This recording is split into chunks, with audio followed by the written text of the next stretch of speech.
Good afternoon, folks, and thank you for joining us here as qualifying has just begun here for the Alabama Gang 250. Brought to you by Buttkicker, presented by the Bluegrass Cup Series. So this is going to be a good race. So a good race here in the Truck Series last night. And definitely bound to see a good one here in the Cup Series as you currently ride aboard with that Trenton Jump number 46 machine as he comes around on his first hot lap. But you see him riding that top line, building up as much speed. He'll dive it down to the low lane on this white flag lap, and let's see what Trenton Jump's got for these boys out here. We got a couple guys on the racetrack right now, as it looks like Alex Huffman going to set that pole position at the moment, 51 at 52. We'll see where these guys are going to start to file out as Jon Kinder 51-54, and it looks like Trenton Jump 51-92. So Jonathan Schwartz going to set a 51-12. So we'll see what these times are going to like here on this second lap. I feel like a lot of those guys are just riding that high lane. We should see a little bit lower lap times here maybe. And, yeah, as they roll down the Alabama game straight away. Jonathan Schwartz going to put it in at turn 3. We'll see if that 95 able to better himself as your current points leader is qualifying here for that Alabama Gang 250. We know Talledega is going to be wild. Like we said last night, saw a great finish in the truck race. I think I almost broke my vocal cords. I got so excited because Jeremiah Hobbs came to the win. And we'll have to see if we get any more of those photo finishes. It was a great race last night. Definitely one for the books, man. That was an awesome race. We saw some great finishes or great finishers. Ed Osborne picking up the podium and for his second week in a row. But hop on board here with the Cup guys. That was who was in the booth with us last night. That 52 machine of Justin Winters. Good to see him out here on the racetrack. I'm glad to see ready to see how that 52 machine does. And see was in the booth with us last night, and it's going to be fun to see that Allen's Body Shop 52 really work this low lane and see how he works this second lap right here. Right now, Alex Huffman did just set a 51.05, so Winter's going to be a 51.14. That's going to be in that same spot. He bettered his time by a lot, but he's going to be in that 8th position still currently at the moment, as we still got a handful of cars here left to qualify.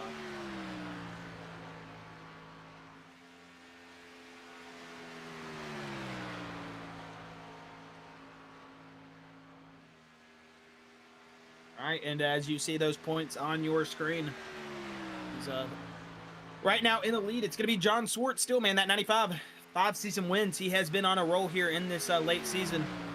We know these super speedways can throw a big curveball for a lot of these guys. We'll see how Jon Schwartz is able to handle that pressure, being number 1 going into the round of 8 tonight, and how well he's going to place himself through the field. We know this can be a big change in the points tonight if some guys don't finish well and others do. So Jimmy Allen going to be second in points, that 16 National Guard machine. He's going to be sitting right behind Jon Schwartz, 3 points behind.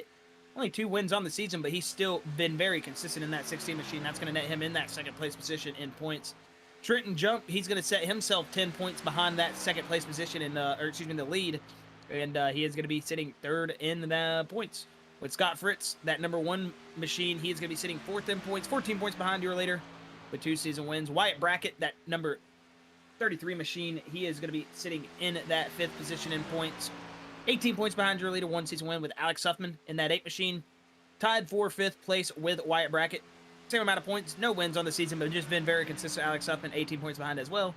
Matt Grenier, 7 points with 1 season win, 7th place in points with 1 win on the season. 21 points on the leader, and Frankie Barroso, those last 4 drivers, really on the cut line. They're going to have to make up some ground here tonight and hope those guys up in the lead do not finish or just pull out some wins these next couple weeks. It's going to be a fun race here to the round of 8, and we're going to have some guys that maybe you don't want to drop off be dropping off here soon.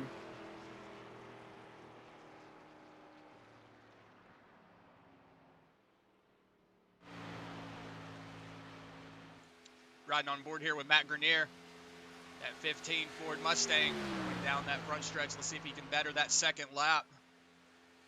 He's currently sitting in that 12th pace position, so let's see if he can set a better time here as you see him riding that yellow line.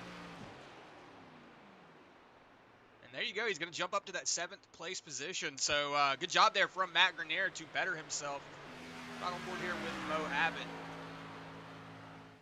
So it looks like he's setting his first time.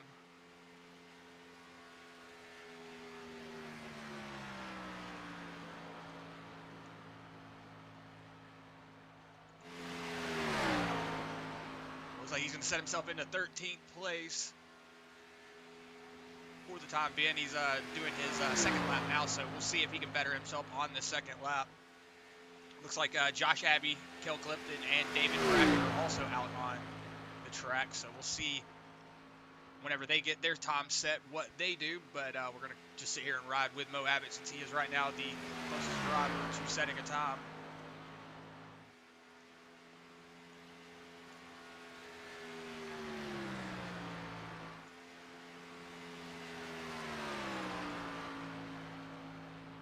Oh, you see him going below that yellow line there. I don't know if that will actually count. It did count it, so he's going to have himself set up into that 11th place position, but going to go on board here with that number 5 car of Josh Abbey.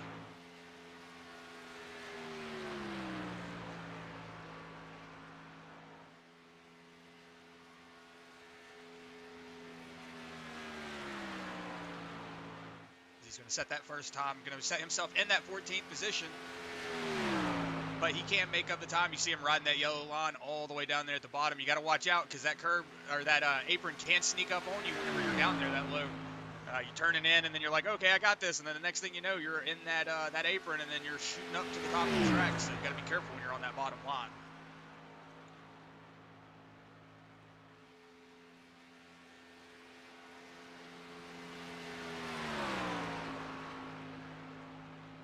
Looks like Scott Fritz has made his way out onto the track. We'll go on board with him right after Josh Abbey finishes his lap time.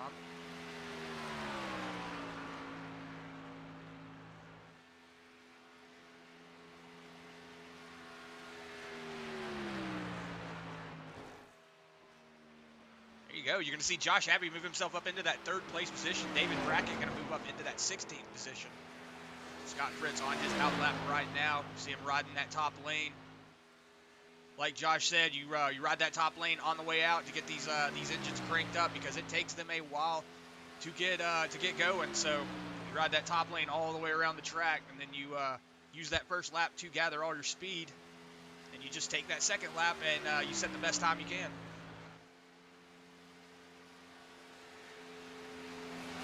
Looks like Kel Clifton has moved himself up into the 6th position.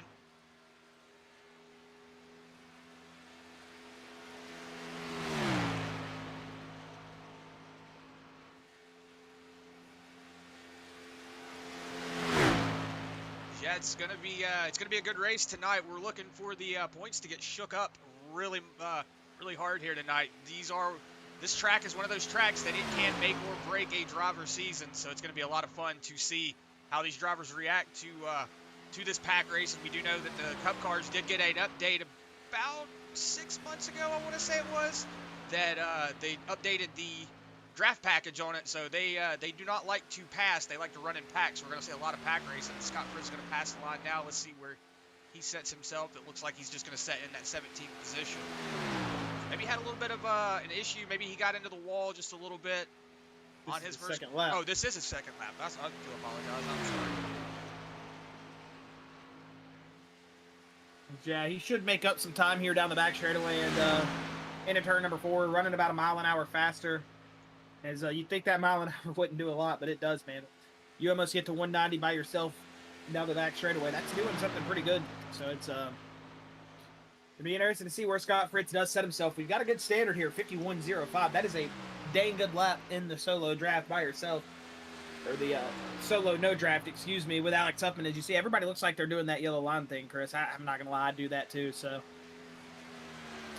We'll see where that puts him, 51.04. That might put him in pole position. It is Scott Fritz, pole position. Good little lap from that Mac Tools number 1 Ford Mustang. Excuse me. As that is going to put Scott Fritz up in that pole position. As you see Dylan Butler here in that 96 machine. As Frankie Barroso in that number 12 going to be making his way out as man, this Alabama Gang 250 going to be one of those laps, or races. 94 laps on the track, man. It is going to be fun to see these drivers just go buck wild for that long, man. It's just, it's going to be crazy. 94 laps Talledega. That is no short little race. That is going to be a good long race. We're going to get to see these drivers really settle in, see who they can work with, who they can't work with, and just really, it's just a rolling chess game out there with these race cars. So it's going to be fun to see how these drivers adapt over the race and, who moves. You got a lot of movers at these super speedways, man. It's fun. It's fun to see, these drivers that, not every week that are up there in the front, but then at a super speedway like this, man, it can really mix it up. You got a lot of guys that are talented at these big, long 2+ mile tracks, and Talledega is one of those tracks, man. It can make a Cinderella story for anybody's season. So it'll be fun to see who is our big mover through the field and who is going to be those guys that link up in the tandem. Last night we saw Will Weber and Jeremiah Hobbs linking up on that top lane 3 wide, and they were hanging it up there just the two of them because they were just shoving each other around the track. So we'll see how these drivers link up, and if that 3 wide's going to open up tonight. We know in practice, I was watching practice for about the 30 minutes, and saw a lot of these guys running and then leading the pack. I saw a lot of John Kinder up there, Alex Huffman, just those guys leading the pack. Matt Grenier, one of those drivers that was, I want to say, fastest in practice. So, overall in the draft, you got a lot of guys who look like they could be the guy to get it done here tonight. So it's going to be fun. And also another thing I noticed in practice, man, just really clean racing. These guys were formed up really nicely. None of that swaying around down the straightaways, none of that getting linked up, unlinked, linked back up. They were just running good, clean racing. So expecting to see some good speedway racing here tonight at Talledega for the Alabama Gang 250. Presented by Buttkicker and brought to you by the Bluegrass iRacing Truck and Cup Series. We do cover both of those, so it's good to have fun here again tonight here on that Wednesday. And it's hope you race fans are ready, man. 2 minutes till we go racing. I know we got some people out there that strictly like short tracks, strictly like super speedways, love seeing bounce off of a random track and then coming to Talledega. Is Frankie Barroso going to set himself up in 8th position, 51-101, so that's going to put him up in that 8th position at the moment. But you got some of those fans that just love these super speedways. They call these races demolition derbies, and last night it became a demolition derby on the last lap of the race. Only 2 cautions. We had 2 very semi-major wrecks. The last wreck was definitely a major one. We did have a big one, though. And surprisingly, a lot of cars made it through the first big one, and the second big one, though, was crazy. So it's going to be fun to see, who hangs it out when they do decide to crank the intensity level up. Looks like we got about 50 seconds left to qualify somewhere in that area, and yeah, we will be getting ready to grid the field up. Get those boys in those race cars. Hear those famous words in NASCAR. Driver, start those engines. We're going to be rolling here.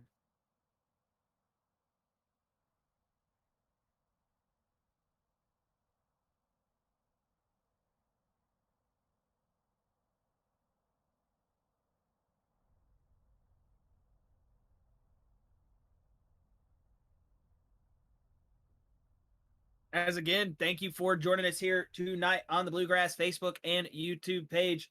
Hopefully you guys have been enjoying your week and enjoying your stay with us this weekend at Talledega, as we have some of the best seats in the house for the race. Come on, we get all the cameras we want to. It's just beautiful, man. Love being here on this virtual super speedways, and enjoy all you fans being here with us as well. Hopefully you guys are doing good. And just a quick little reminder, if you're on that YouTube, go ahead and hit that subscribe button, turn that notification bell on. If you're on Facebook right now, be sharing that link. Share that YouTube link to all your race fans, man. Let them know that there's about to be some super speedway action going down as we are getting gridded up here for the race tonight. 94 laps at Talledega. You said stage break was at 37, correct, Chris? Into 37, so expect to see some pit stops before the stage and expect to see these boys tuned up as your field is getting gridded up. We'll wait for some of these drivers here in the lead to get gridded up so we don't be looking at ghost.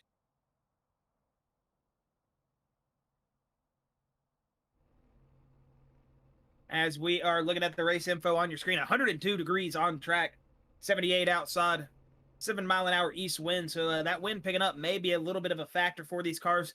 Maybe in the long run, but right now it looks like it might not be too much, as we are getting ready to roll here at Talledega for tire set is limited to 4 sets. So we'll go ahead and hop on board with the Scott Fritz machine as we are getting ready to roll here. As you see that Mack Tools Ford Mustang going to be setting himself on the pole here tonight.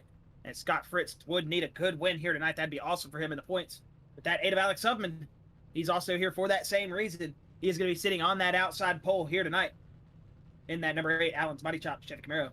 And then it's going to be that Ribs 121 Ford Mustang of John Kinder sitting in row number 2 on that inside lane with Josh Abbey in that number 5 Toyota Camry. He's going to head that second row on that outside lane. And then you got that 95 of Jonathan Schwartz in that number 95 machine lining up P5 with Wyatt Brackett in that P6 position. Kelp Clifton going to line up in that P7 spot with Frankie Barroso in P8. And Chris, if you want to take it here from P10 on back, that'd be awesome. Yeah, you've got Adam Lancaster in P10, Matt Grenier in 11th. You've got Christopher Blanchard in 12th with Jimmy Allen in 13th, David Brackett in 14th. With Brian Terry in 15th, Mo Abbott in 16th, Justin Winters in 17th.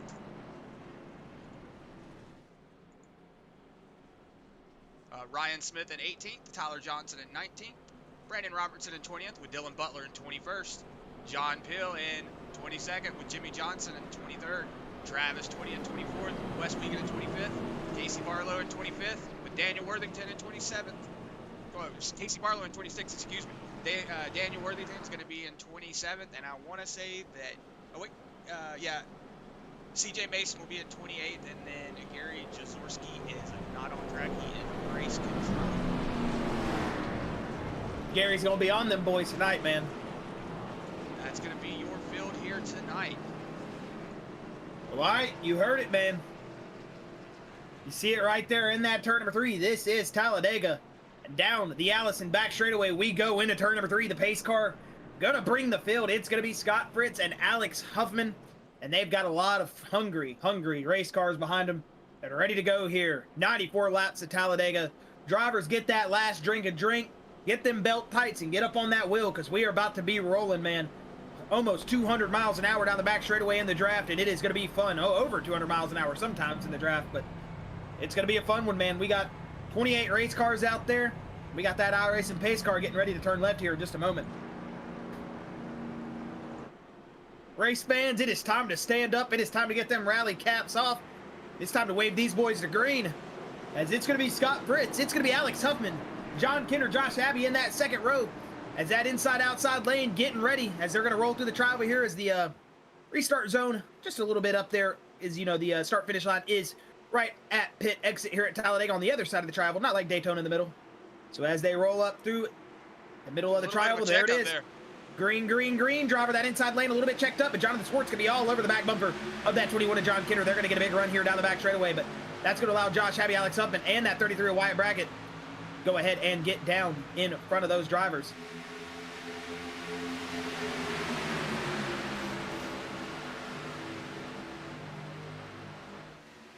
Yeah, you see Frankie Barroso going to dive down into that 5th place position right there in front of John Kinder. Let's see if, yeah, Kinder looks like he's going to make that move to the outside. He's going to take that 95 of Jonathan Schwartz with him, and it's going to be interesting to see here early how these yellow tails really decide to take this race. I mean, we got a lot of playoff drivers already up here in that top 10.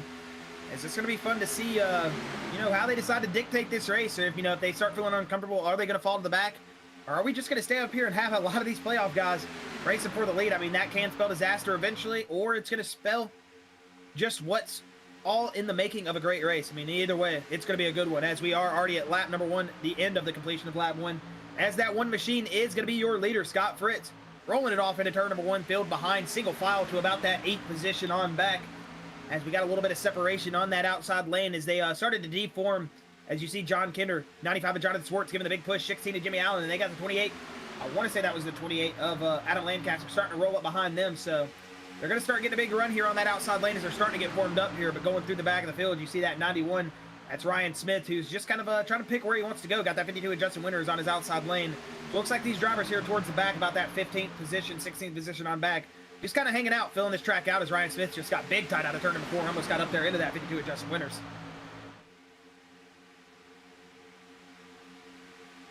Yeah, it looks like John Kinder's starting to get a run there on that outside lane. He's going to take it down in front of Frankie Barroso. He's just going to go ahead and take that 5th place position away. That's going to leave that 95 of Jonathan Schwartz on that outside with that 16 of Jimmy Allen. So let's see if Jimmy Allen can make a move and up to that back bumper and start pushing, because you see Justin Winters going to move in on that outside lane as well. Let's see if Frankie takes a line. Nope, he's just going to stay in line with the guys, and you see you got a line starting to form up there on the outside.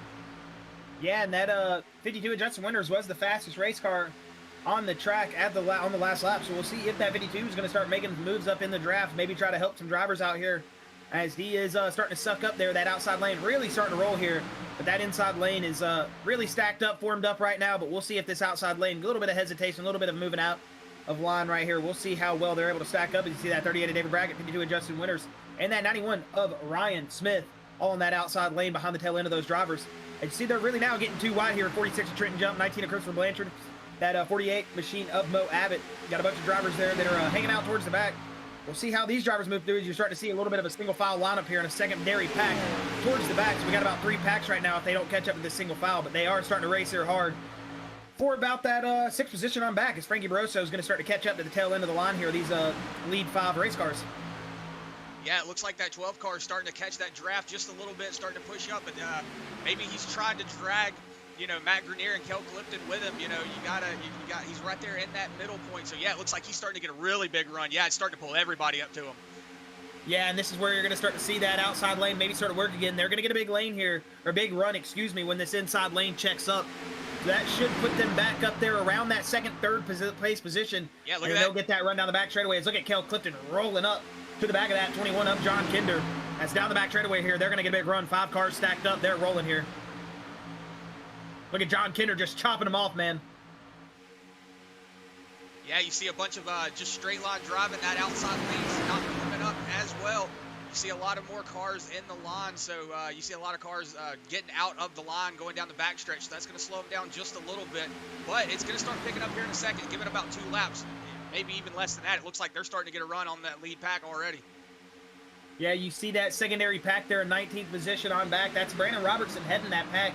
Not sure what happened to those guys, man. A lot of good drivers back there. Brandon Robertson, Tyler Johnson, John Pilk, Casey Barlow, Dylan Butler. Oh, look at that. Travis Twitty in the 24 machine. Didn't even know he was racing tonight, as he was one of the truck guys. Almost got a top 5 finish for the first time of the season, but unfortunate Twitty caught up in that last big one. Good to see Twitty out here in the Cup cars, man. Nice to see him getting his experience up here in the Cup cars. He's been starting to pick up a little bit more experience in truck. Good to see those guys out here in the Cup cars tonight. Yeah, it looks like that line, as we went back there, it looks like everything fell off on that outside line, so it looks like John Kinder is going to dive back down into that 5th place position and take off that take that place away from Frankie Barroso. You know, he was up there in that 5th place position, but it looks like maybe he's trying to decide to go outside. No, it doesn't look like it. It looks like Adam Lancaster is going to be leading that that outside. Whoa, look how out of lane they, yeah, big on the yellow line, and that can be dangerous, Chris. You know that. Yeah, it looks like John Kinder's going to jump out to that outside lane. Maybe he sees something. Yeah. Oh, but look at that. They've got a really big run going into turn 1. And here comes that 52 of Justin Winters right on the back of his teammate, that 28 of Adam Land. No, that's not his teammate. My bad. Actually, is that his teammate? I'm tripping. I'm forgetting teams now. Uh-oh. You're going to have to fire me out of the booth. As yes, they are teammates. I'm completely, yeah, they were literally talking about it last night, how we've all had every single one of their teammates. So yeah, those teammates work together, man. Alex Huffman, he's in the Elite Motorsports chat, man. He's one of those guys that are running with the Elite Motorsports, and he just hopped up there and blocked that line, man. These guys are already racing for position early. I'm loving to see it, as he might just be trying to take that head of that line, as John Kinder getting a big shove from the 28 of Adam Lancaster. As here we go, back to 2 wide racing. That 91 of Ryan Smith, a little bit out of sorts there on that inside lane, got on the apron coming through the tri-oval, but he's going to gather it back up as David Brackett, you're going to see on his outside, just a little bit hesitant. They get down on that middle lane. He is now going to form back in. Is that 48 ally machine of Mo Abbott? He's working his way back up through the field, currently sitting 4 spots up from where he started in that 16th spot, in that 12th position. As you see him now, as I say that, dive down. He does not feel comfortable with what he's in. And look at that, Chris, that 2nd pack headed by Brandon Robertson, that 19th position on back. Only 2 seconds back now. They're starting to gain a little bit of ground here and make up some of that position with these cars racing 2 wide in front of them. Yeah, maybe that you know, we've been watching the bottom lane kind of fall apart, the outside lane pick it up, and then once the outside lane gets to the front, then it falls apart and the inside lane picks up. It's just everybody's battling it out, shuffling around right now, so it doesn't look like they're going to be picking up as much speed. And then you see back here Brandon Robertson and such, they're all single file racing, so they're definitely gaining ahead of speed. Yeah, and this is what you like to see. When this line pulls up, man, they're going to have a head of steam. It's going to be surprising to see if they check up. I mean, that's a lot of race cars, man, that's coming up to that back of that field. And if they still have that steam rolling, they might go 3 wide here. You don't know. It's just going to be interesting to see what these drivers decide to do once they do finally get called up here to this lead pack. Yeah, it's going to be interesting to see what's going on. As you see right now, John Kinder is currently going to be sitting in that 1st place position. Does not want to be riding that middle line, but he's going to tuck it down to that bottom line. Yeah, as you see, John Kinder going to take the lead here at lap 9, but look at that. The outside lane's just getting a really massive run. They're tucked in, and Alex Huffman's not do that back bumper, but look at that. Sarah Mays, Justin Winters up into that second place position, right behind Adam Lancaster. So look at that. That outside lane just took off. Yeah, that outside lane's moving, man. That ain't Alex Huffman was your leader on that inside lane a moment ago. He just got passed by 3+ cars. No, excuse me, 3 cars, and he's rolling in that 4th place position. But look at that now. Cale Clifton, David Brackett, that 48 of Mo Abbott, that 16 of Jimmy Allen. They're all going to head that outside lane now. They're going to try to work their way up there. Got a 5th car on that straggler there as you ride on board with this 50 of Cale Clifton and that Buttkicker number 50 machine. As he's going to be on that outside lane, you see Alex Huffman there to his inside, as well as that number 1 of Scott Fritz. Right on board with Joshua Abbey here behind that 1 machine of Scott Fritz, your pole sitter here tonight, as they are rolling down the tri-oval. See that 33? That's Wyatt Brackett? Yes, that is Wyatt Brackett. Not David. As David is up there on the top of the track taking a 3 wide. As we're seeing some early aggression here from those middle pack runners. They're trying to get up there and get up there fast. Yeah, it looks like that inside lane is just decided it's going to tuck up and run away, and then everybody in the back, you see David Brackett all the way, or Wyatt Brackett all the way up there at the top of the track. Yeah, you see everybody just kind of getting everywhere, and yeah, that backpack sort of fall off as well. You know, now you see all these cars getting in line, starting to run together. They're starting to leave everybody, and then these stragglers here on the outside lane, it's starting to look like everybody's trying to battle for position, and they're making choices that aren't resulting in a good outcome. Indeed, man. And Adam Lancaster, Justin Winters, John Kinder, hats off to you. They made that outside lane work to perfection and made it work. For only them 3, man, those other guys weren't able to get down there and clear themselves, but those 3 did a fantastic job on the outside lane and really linked up right there to get themselves to the front of the field.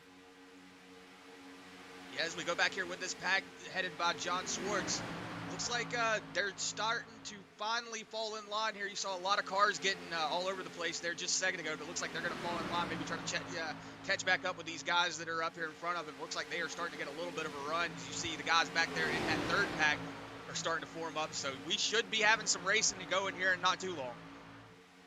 Yeah, that 3rd pack, man, I was watching their timing.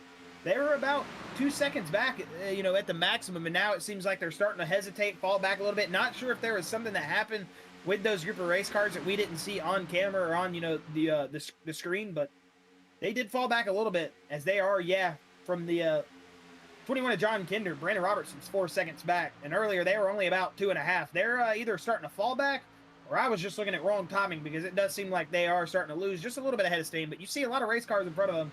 That is that 2nd pack, and if they do catch up to them, then that should help them link their way back up to the leaders.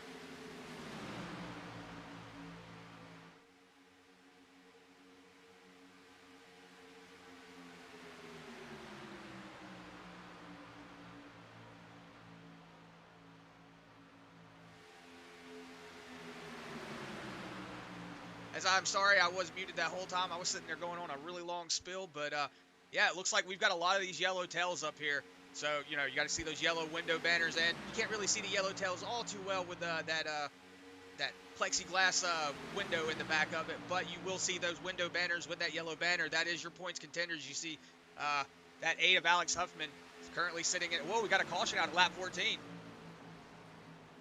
Looks like Wes Wiegand. Uh-oh.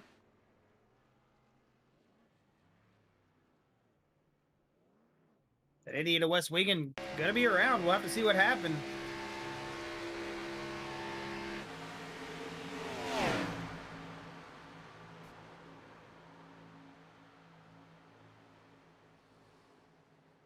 Man, and unfortunately, that looks almost the same thing what happened up there in turn 3 last night coming to the checkered flag, Chris. Just unlinked bumpers from that 113 of Daniel Worthington, and that's going to get the 88 of Wes Wiegand just all out of sorts. Yeah, you see him giving him a massive push to that 88.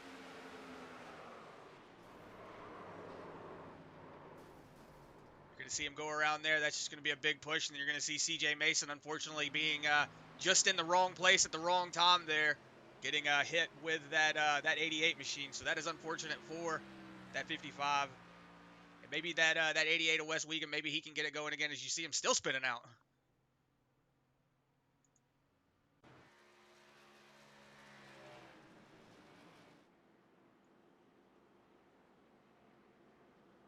As we'll see if this brings the field down, maybe to try to top off on fuel. Not sure what our fuel runs are looking like here tonight. I knew in the truck series we were about 15 to 16 laps before, they really started to think about it. And yeah, there they are, all going to take that right turn. So pit road going to be a very busy place right now. Is everybody coming down to get those 4 Goodyear tires? Maybe. Might be just taking that fuel here. Talledega tire wear, not necessarily, the craziest thing. I mean, it's there if you're, driving very aggressively, but some of these drivers might take some right sides, left sides to either tighten or loosen that race car up, whatever they're needing, and know they're going to take a tank of fuel, and then they're going to get their way back on that racetrack, and we're going to get lined back up and see some great action. But right now, we're going to watch this race on pit road. As look at that 28 of Adam Lancaster, that 52 of Justin Winter is going to come out in that first and second spot. Alex Huffman and John Kinder are going to follow behind them, and Scott Fritz going to take that 5th position out of pit road. So we're seeing some moving around here in some of these positions. Trenton Jump got himself out in 6th. And looking through towards the back of the field, Matt Grenier sitting in 10th. Tyler Johnson moved himself up. He was in that pack that was running in that 19 spot that fell off really bad. So got himself up into 14. Good stop from Tyler Johnson. That's going to net him some good ground here to get him back on the lead draft. The lead draft of the lead pack. And that 95 of Jonathan Schwartz going to be sitting in 15th. And looking through the rest of the field, looks like Brandon Robertson unfortunately wasn't able to make up any time. And those guys sitting in that farther back part of the pack, seems like they're going to be staying stagnant. So it looks like Tyler Johnson from that back pack going to be your biggest mover. But I know when they were talking about that caution, Chris, I heard them say that 29 of Travis Tweedy might have got a little bit of contact too as well. They were checking his damage, but didn't seem like it was too much. So add that race car to that damage list that was from that wreck. So we got the 88 of West Wiegand, we got the 113 of Daniel Worthington, that 55 of CJ Mason, and they said that 29 of Travis Tweedy. Yes, you see it right there, that right front wheel sticking out of that 29 Bob Marley machine. He is going to have a little bit of damage, and hopefully that does not kill Tweedy's night. That'd be unfortunate here at lap number 16 to be a innocent bystander and have that race killed, man. We know how big the aerodynamics are at a track, though, like Talledega. Yeah, I am definitely fully aware of the aerodynamics at a track like this. I've done plenty of races here, and you just bump that wall ever so slightly, and then you're just like, okay, well, there goes your race, because your arrow's done. If you've got any kind of gap between somebody, it's if you can stay in a draft, then it's really good. But if you have a lot of damage, that amount of damage might not do anything to Tweedy. It might just have been a 0x, so it might not have been anything that would have done too much damage. But we'll see later on in the race if he falls back or if he can keep up and keep pace.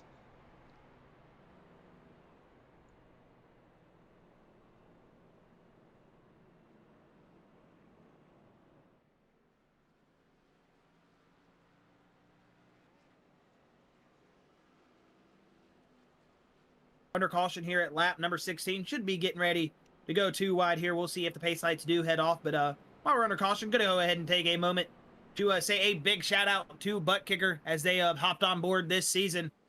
And a big shout out to those Buttkicker guys as the Buttkicker, or excuse me, big shout out to Buttkicker as if you're not aware what they are, they got a awesome little, what's the word I'm looking for?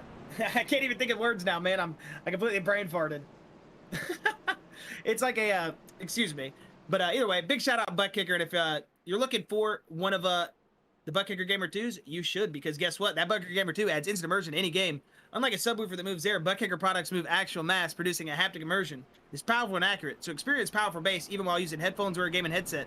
Also, the Buttkicker Gamer 2 easily attaches to the center standard post chairs, so check them out at thebuttkicker.com and get a 20% discount code with code Bluegrass iRacing. And excuse me, I just had a complete brain fart before I was trying to read that. All I was trying to say is what the Buttkicker is, if you're not familiar with that, is basically it's just a little bass slash kind of like vibrator kind of thing. Not, don't mean to say it like that.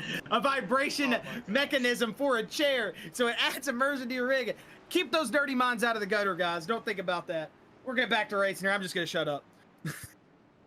Yeah, well, I'm going to add to that, Josh. If you tune in on September 1st for the Cup Series Championship race, we're giving away one Buttkicker Gamer Unit 2, or Gamer 2 unit, to a lucky person that's watching. So if you follow, like, and share the Bluegrass page and stream, Whenever we verify that you have done that on the day of the race on September the 1st, we'll have a drawing and we'll let you know if you won or not. So, hey, make sure to like, follow, and share all the pages, all the streams, everything that happens, and maybe, hey, you could get you one of those yourself.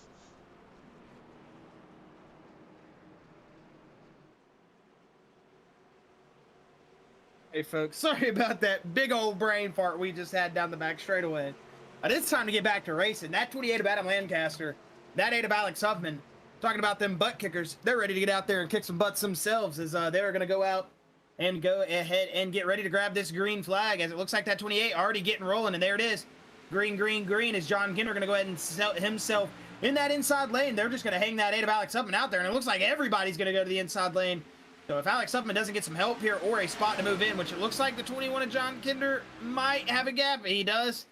So maybe Schwartz just letting that 8 in. And if he did, friendly move by him, as they are going to roll here. Going down the back straightaway here for the first time since that caution brought out just a moment ago. It looks like we are single file up here in this front row. We've already got some guys falling back off the pace, so it seems like the restarts here not good for some of these drivers. They're going to have to pick it up if they want to stay on pace as well. Matt Grenier, big wide, as they are 3 wide coming through turn number 3. As they're going to get it back under control, get it back down to 2 wide, as that is the 15 of Matt Grenier, that 33 of Wyatt Brackett. That was that 5 of Joshua Abbey. They were watching all over the place, man, as they are going to get it gathered back up. But it looks like that 15 just might have got tight coming through turn number 3. He's going to gather it back up as you go back up here on board with your leaders at lap number 19. Yeah, you see Justin Winters is going to move himself back up into that second place position, starting in that 4th position on that restart. So he's moved his way back up behind that 28 Adam Lancaster. But Alex Huffman is right behind him with Jon Schwartz all over that back bumper as well. Scott Fritz, he's moving his way up as well. He has fallen back just a little bit after that pit stop, but he's currently sitting in that 5th place position. But he's got Trenton Jump on his back end as well with Jimmy Allen. So a lot of those yellow tails are still looking for this front, these front 4.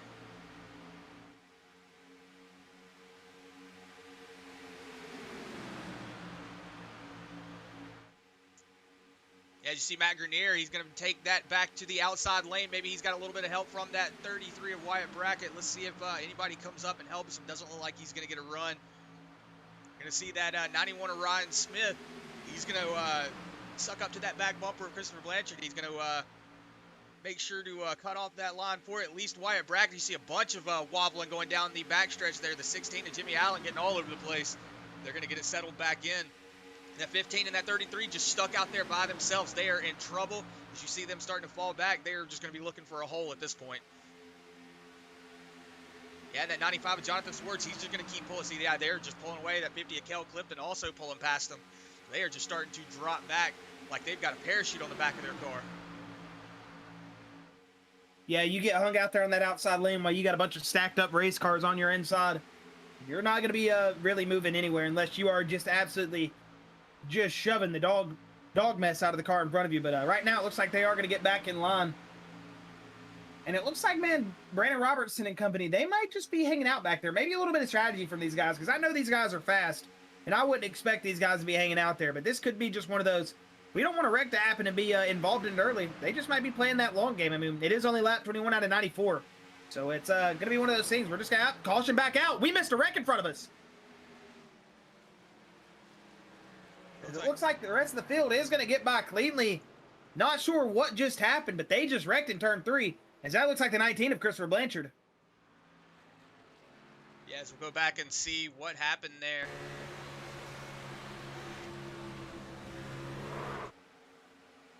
Oh no, the 95 of Jonathan Schwartz is going to be involved in it. The 7 of John Pill going to get into the side of the 95, so unfortunate for that 95 machine. We'll have to see what happens here. It looks like he might have just had a big run and he checked out of it. I'm not sure. Yeah, it looks like he just checked out of it. And that 91 of Ryan Smith, maybe not ready.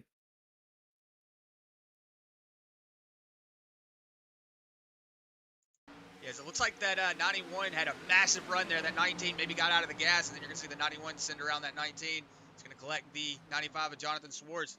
Whoa.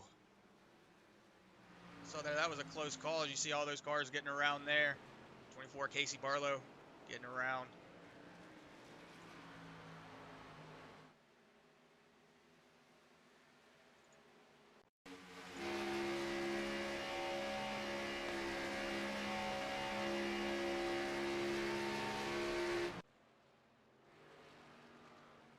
as that's going to be unfortunate for the 19 of Christopher Blanchard, as he is going to be pretty damaged up here at lap number 22.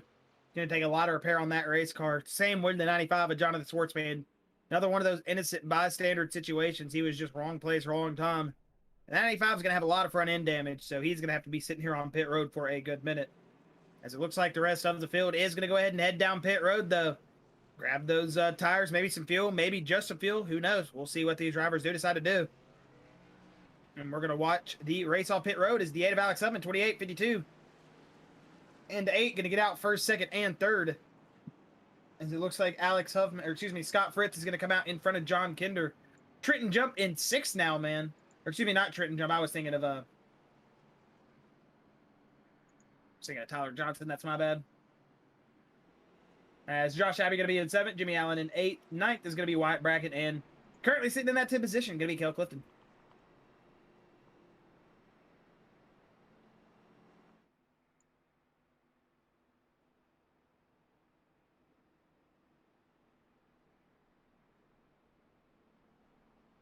As you see the 8 there of Alex Huffman murdering a cone.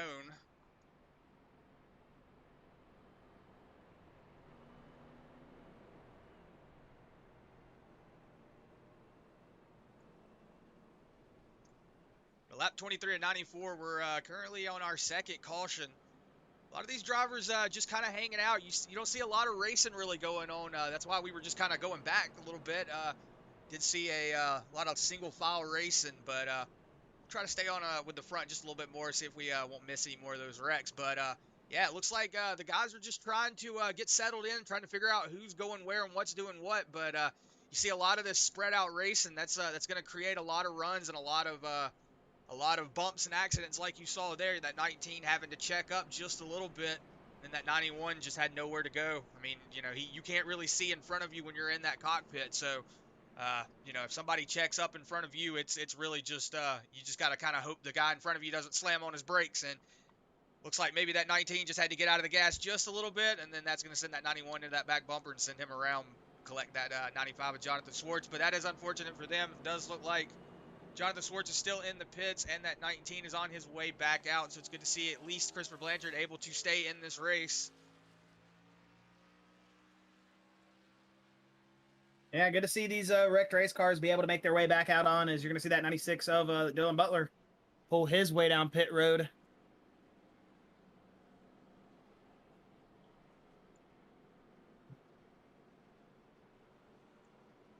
As I see Rylan in the chat saying, "Let's go, Matt." Man, he was just Snapchatting me, just hyping up Matt Grenier, man. That's his driver right now. So a big shout out to Rylan, one of the work homies, Dylan as well. I know he's a little bit behind on the stream right now, but heck yeah, big shout out to you guys. When Dylan gets around to it, he'll send me a message. Heck yeah, man. They were begging me for shout outs the other night. So there's your shout outs, boys. Yeah, big shout out to the crew at work. Yeah, so sorry I haven't been getting to the chat here for the last little bit. This race has been really exciting. Been watching the ticker, trying to watch when wrecks or when moves and passes were happening, so I haven't been able to pay attention too much. But do want to say hello to Sarah Mays and Anita Scallion. Good to have you here tonight, guys.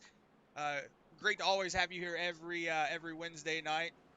And then everybody in the Facebook chat, I see Bradley Wilson, Michael Brown, Gary Jazorski's in here, Connor Cunningham, Go Josh Abbey. Good to have you guys in that Facebook chat. So good to have everybody here. And looks like we're going to be getting ready to go green here in just a few minutes. Yeah, big shout out to all the guys watching, all the girls and guys, excuse me. Got to be particular with that, man. We got a lot of moms out here that are very serious about these boys racing. We were talking to Justin about it last night, how we see Sarah in the chat every day, and he was telling me and Chris just how supportive she is, how she's always, checking up on him after every race. So that's what's awesome, man. It's good to see that, not only are these guys interested into it, you got families that are just so, just into this, man, and that's what's awesome. A lot of support going to these drivers, and a lot of people watch every week for these drivers to see see their favorite driver do good. So it's always good when you see the people in the chat get to see those drivers pull off some good moves and good passes. So again, thank you guys in the Facebook chat and the YouTube chat, and hopefully you guys are going to enjoy the rest of this race. It's here at lap 24. We're getting ready to go back to the green flag with Adam Lancaster sitting on that inside lane, Justin Winters on that outside lane. It's going to be the two teammates bringing us back to the green here at Talledega for the Alabama Gang 250.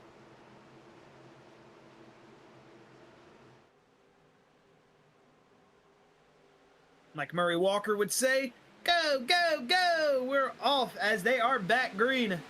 As Adam Lancaster going to be on that inside lane, it's going to allow 52 adjusted winners to move to the inside of Alex Huffman. Both of those teammates right there, or all three of those teammates, excuse me, going to work together now. Is that number 4 of John Fender Bender Kinder going to be on that inside lane? Is that number 1 of Scott Fritz going to go to the outside? And he's got good company behind him. That's that 46 of Trenton Jump. And that 16 of Jimmy Allen going to jump up to that outside lane like he has been all night. Got Kel Clifton and Mo Abbott in Tricot.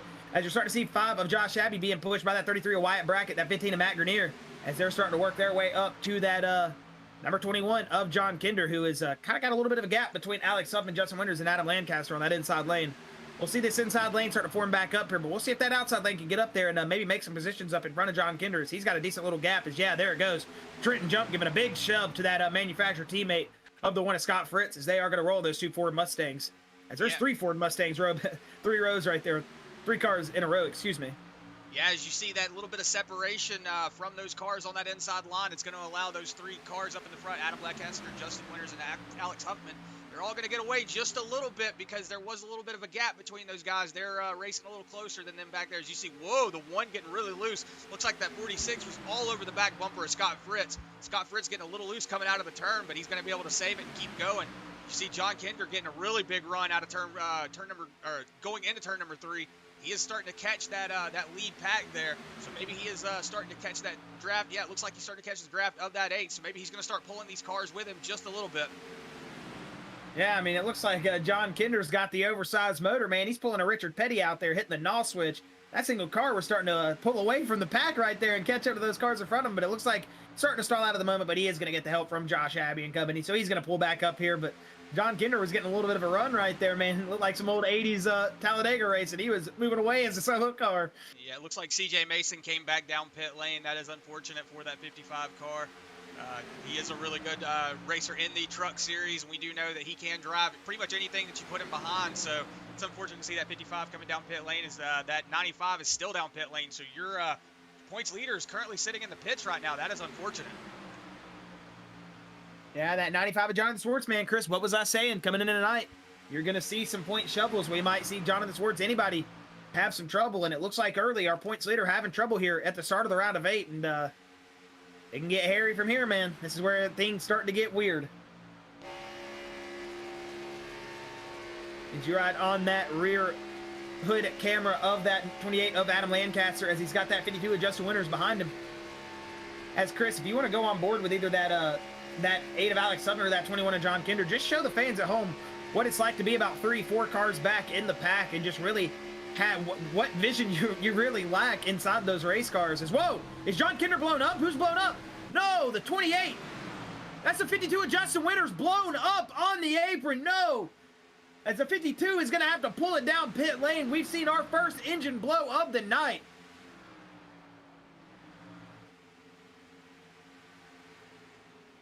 As, man, that is unfortunate for that 52 of Justin Winters. He was looking for a good run here tonight at Talledega. As we go back on, it looks like just a little bit too aggressive, man. There she goes. Let's look at that big checkup on the inside lane. Good on him, though, to get it off and get it off on the apron. And good on everybody else to get around those guys. Yeah, you see a bunch of checkup going on. Good on those guys. Good situational awareness from these Cup guys. We do know that they are really good drivers, so that was really good situational awareness from everybody, and good job for that 52 getting that car off of the track like he did. Most drivers wouldn't be able to do stuff like that. Yeah, man, Trenton Jump is being very aggressive on the shoves right now. He is going to have to be careful, or he could hook a car like that 113 of Daniel Worthington did earlier, and you know, it's just those aggressive pushers, man. They're aggressive, and that's one of those things. You've got to learn when to tone it back sometimes and when to be aggressive, and let's just hope we don't have another one of those situations. Not taking anything away from Trenton's abilities. I know he's probably well in control of his race car, but, you know, just sometimes you get a little bit over aggressive. Every driver can make those mistakes.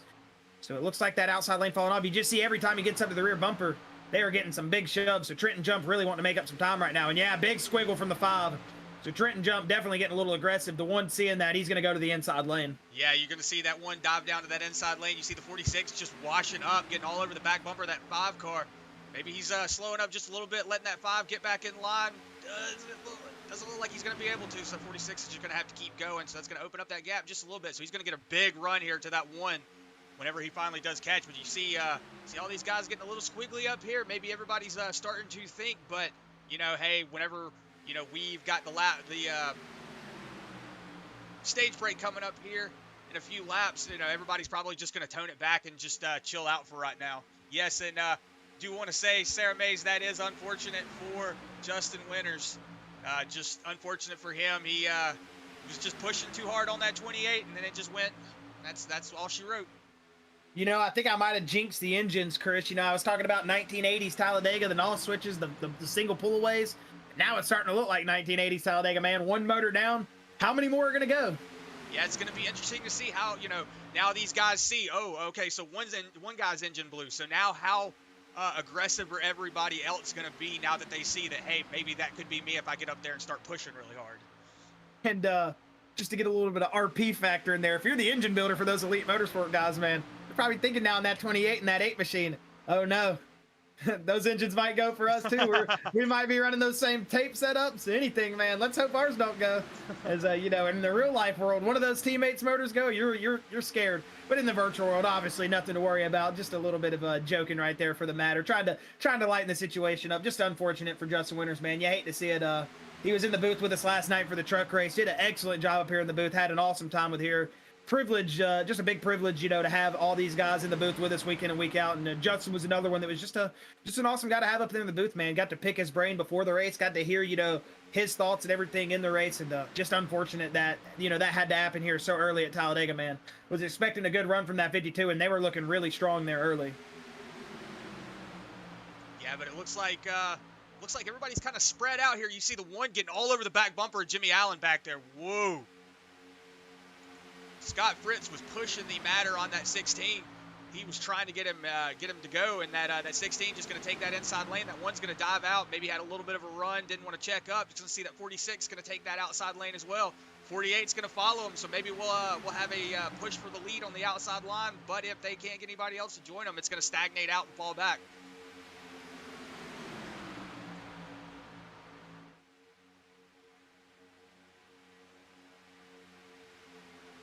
As yeah, that outside lane, man, not really been able to form up these last few laps, as it's going to be 3 to go for the stage. End of lap 37, correct? Okay, so 4 to go to the stage, excuse me. 3.5 coming down the back straightaway here. As down the back stretch, it's going to be John Kinder in that 3rd spot as he's got Wyatt Brackett, that 15, and Matt Grenier. We'll see if any of these drivers here in that 3rd, 4th position on back going to decide to make that move to that outside lane. As it looked like Matt Grenier was peeking there for a moment down the back straightaway as we looked at the front straightaway there for a second. Looks like a ghost grabbed a bit of the controller and said, hey, go here, look at here. As we're going to roll around here, and Scott Fritz at 46, at 48, going to head the outside lane at the moment.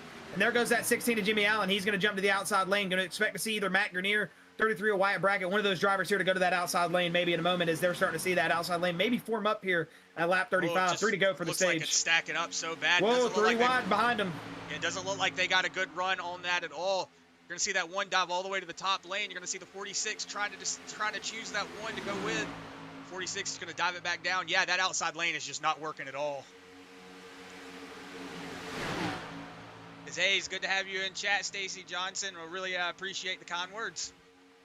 Well, we know those 3 drivers that won that 46, and woo, 1's going to get right on that front bumper, that 16, but that 46, that 48, and that 1, all Color Till Racing teammates, so that's why you're probably seeing them go to that outside lane together, and when they get the runs with everybody else, they're not really taking them because they are truly trying to work together, and you're seeing that team effort. The 5 of Josh Abbey's going to dive out to the front in front of that 1 of Scott Fritz, so we're going to see if that outside lane's going to start pushing. Whoa, Jimmy Allen's going to get pushed up to that top lane.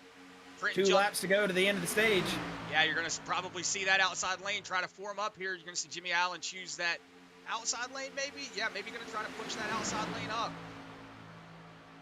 As here comes that run from the outside lane. It's about even on the car count.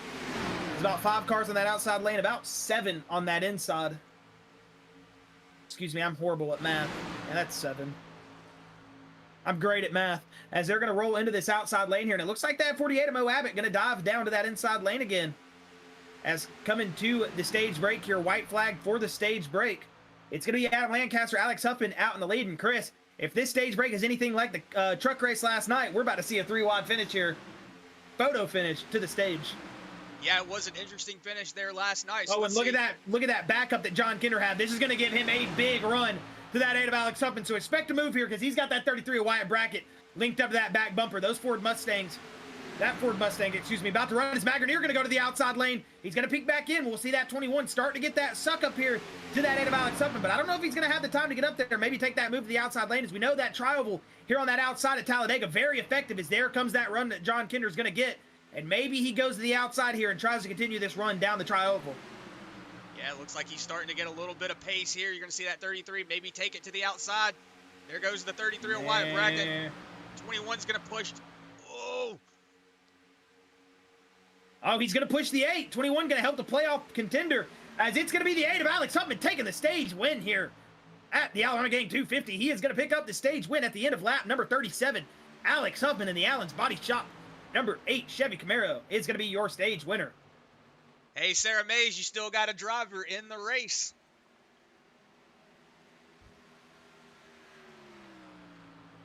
So a good little run there to the finish, man. As Alex Huffman tied for 5th currently. All those points he can get, that's going to help him towards the round of 4. As right now, currently, he is going to be your stage winner. Tied with Wyatt Brackett for that stage, or for that 5th place, excuse me. As, you know, Wyatt Brackett was in that 4th spot. He was racing for that stage win right there. So that's big points for the 8 of Alex Huffman. And, you know, those guys in that team camp going to be really excited about that finish right there at the end of the stage.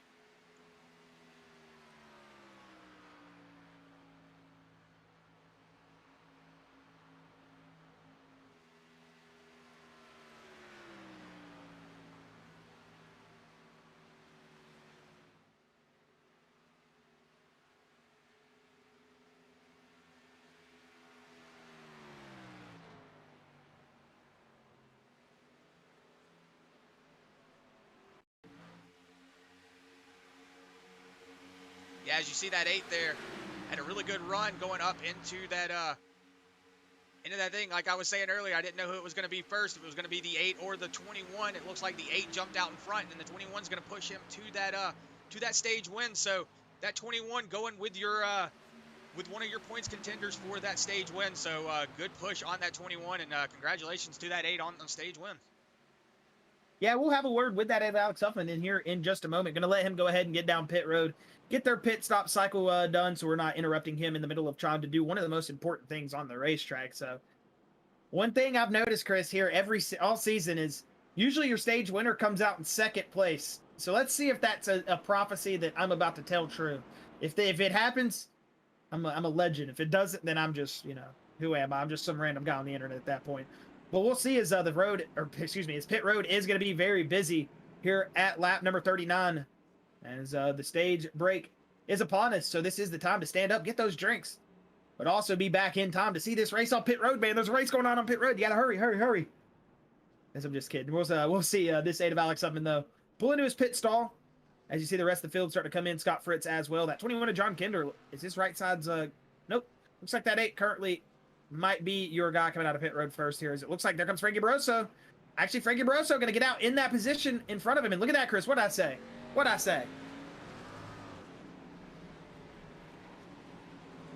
Yeah, you are correct, Josh. There was a big jump there from that 12 of Frankie Barroso, so he did a good job getting off pit lane. Probably just took a little bit of fuel. It looks like his pit time was only 8 seconds, so maybe he only took right sides and some fuel. Maybe a little bit of strategy there from that 12. Man, I just got to pat myself on the back for that one. Knew Alex Huffman was going to come out in 2nd, man. How did I just know that? I'm just kidding. We're going to go ahead and have a word with Huffy, though, here in just a second, as he is getting pulled onto the back straightaway. So, yeah, we're going to go ahead and have a word with that stage winner, Alex Huffman, see what he's got to say. Alex Huffman, Chris, and Josh in the Bluegrass booth. You got a copy, buddy? Yeah, I got you. Hey, man, you were able to just pick up that stage win there. 21 of Jon Kinder going with you, giving you that big shove you needed to pick up some much-needed stage points. We know Wyatt Brackett was up there fighting with that stage win, finished about 2 positions behind you. And, That's good to see, man. You picked up the stage win early. Your whole team's looking good. Besides that 52 blowing up early, how y'all feeling going into the race, though? Or excuse me, how you feeling going into the rest of the race? You think you got some more left for us in that number 8 machine? Yeah, I think we can pull it off here. I hate it for Justin. He, I guess, just didn't watch his oil temp too many times, and it snuck up and bit him. But I wish we had a 1, 2, 3, 4 there in the stage, because that would have been pretty awesome to see. I mean, we've been working great together, and Adam's awesome for sacrificing that stage win to let me get it. But we maximized as much points as we could there at the end for our team, and hopefully pull off a win here. Heck yeah, man. It would be a much needed win and a very good win if you were able to pick it up here tonight, Huffy. And we're excited to see what you got left for us here in the race. You guys are looking very strong here at Talledega, and we're excited for the rest of the show, man. So good luck in the rest of your race, and hopefully we'll be talking to you here in a little bit. I hope so too. Thank you. All right. Good luck, man. All right, and that was Alex Huffman. You heard it from him. As you heard a little bit of the giggle there when I brought up the Justin Winters blow up, man. Those guys are probably going to be on Justin. Man, you weren't looking at your old temp. Come on. And you know how many times I've had to yell at Chris? I know what it's like, man. Those drivers, they get in, they get focused. You get tunnel vision. You don't think about looking down at that temp gauge. There's been so many times I've had to tell Chris, look at that temp gauge. Look at that temp gauge. You're about to blow up. Oh, I'm not. And then he looks down. Oh, crap. Has to jump out the gas. So, you know, it's all something, man. It's a part of the race. And that's unfortunate for the 52. But, you know, like the 8 said, man, they were able to maximize their team points there at the end of the stage. And he was able to pick up that stage win, and much needed stage win for the championship running here as they get ready to go into the round of 4 here in 2 weeks. So the pace lights are going to be off. The field's going to be double stacked up here. We're going to get ready to go green here in just a moment.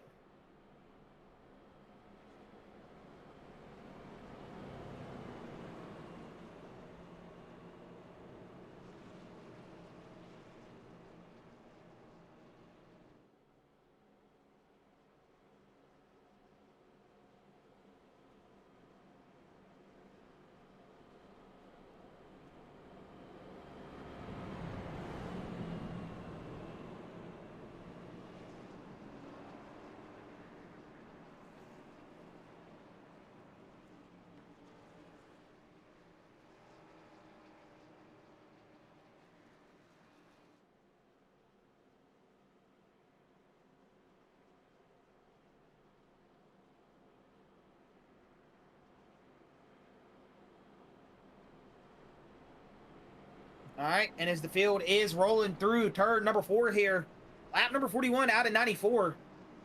As this race has steadily been going by. 2 cautions, not counting the stage break at the moment. But we'll see how this field does decide to work together here. If they're going to start getting a little bit more aggressive here after that stage break, or if they'll wait another, 20, 30 laps before they start to crank up that intensity. We know, different drivers, different varying levels of intensity. So right now, it looks like that inside and outside lane, though, going to be very far back. They don't need to hold back too much, or that's going to check up both of those lines just a little bit. But we'll see John Kinder in that 46 get pulled up here, as it is a good little sprint here towards that restart zone. And there comes that 12.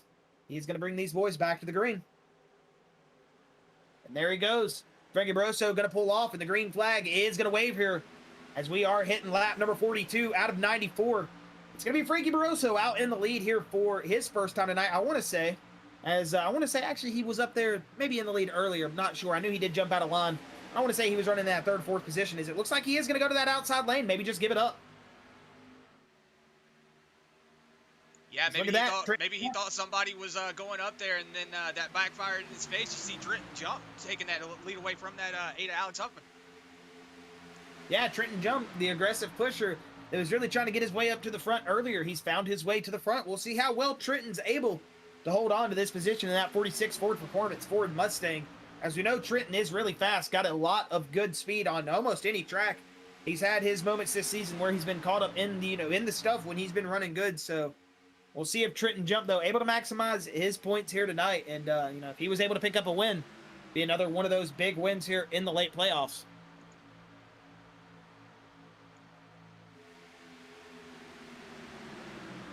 All right, and as we're rolling here at lap number 43, we got the field single file at the moment. But they have finished their pit stop cycle. So, as I say that, the 6 of Tyler Johnson almost went around on the 38 of David Brackett.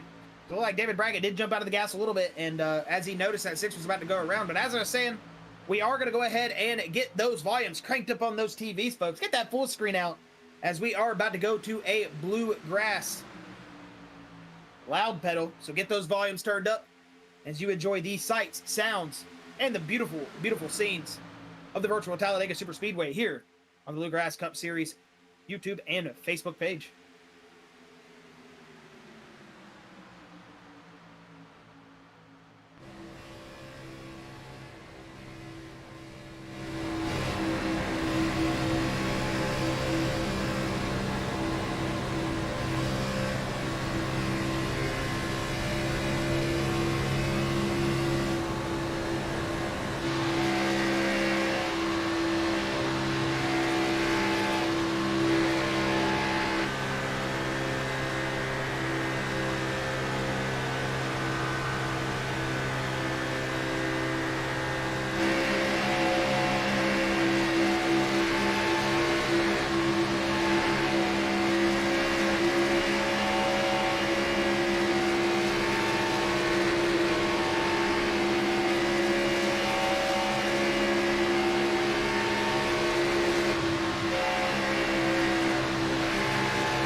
As hopefully you enjoyed that loud pedal. We saw some big action right there as we saw some leaning from that number 6 of Tyler Johnson as we thought an accident might have broke out there for almost a second.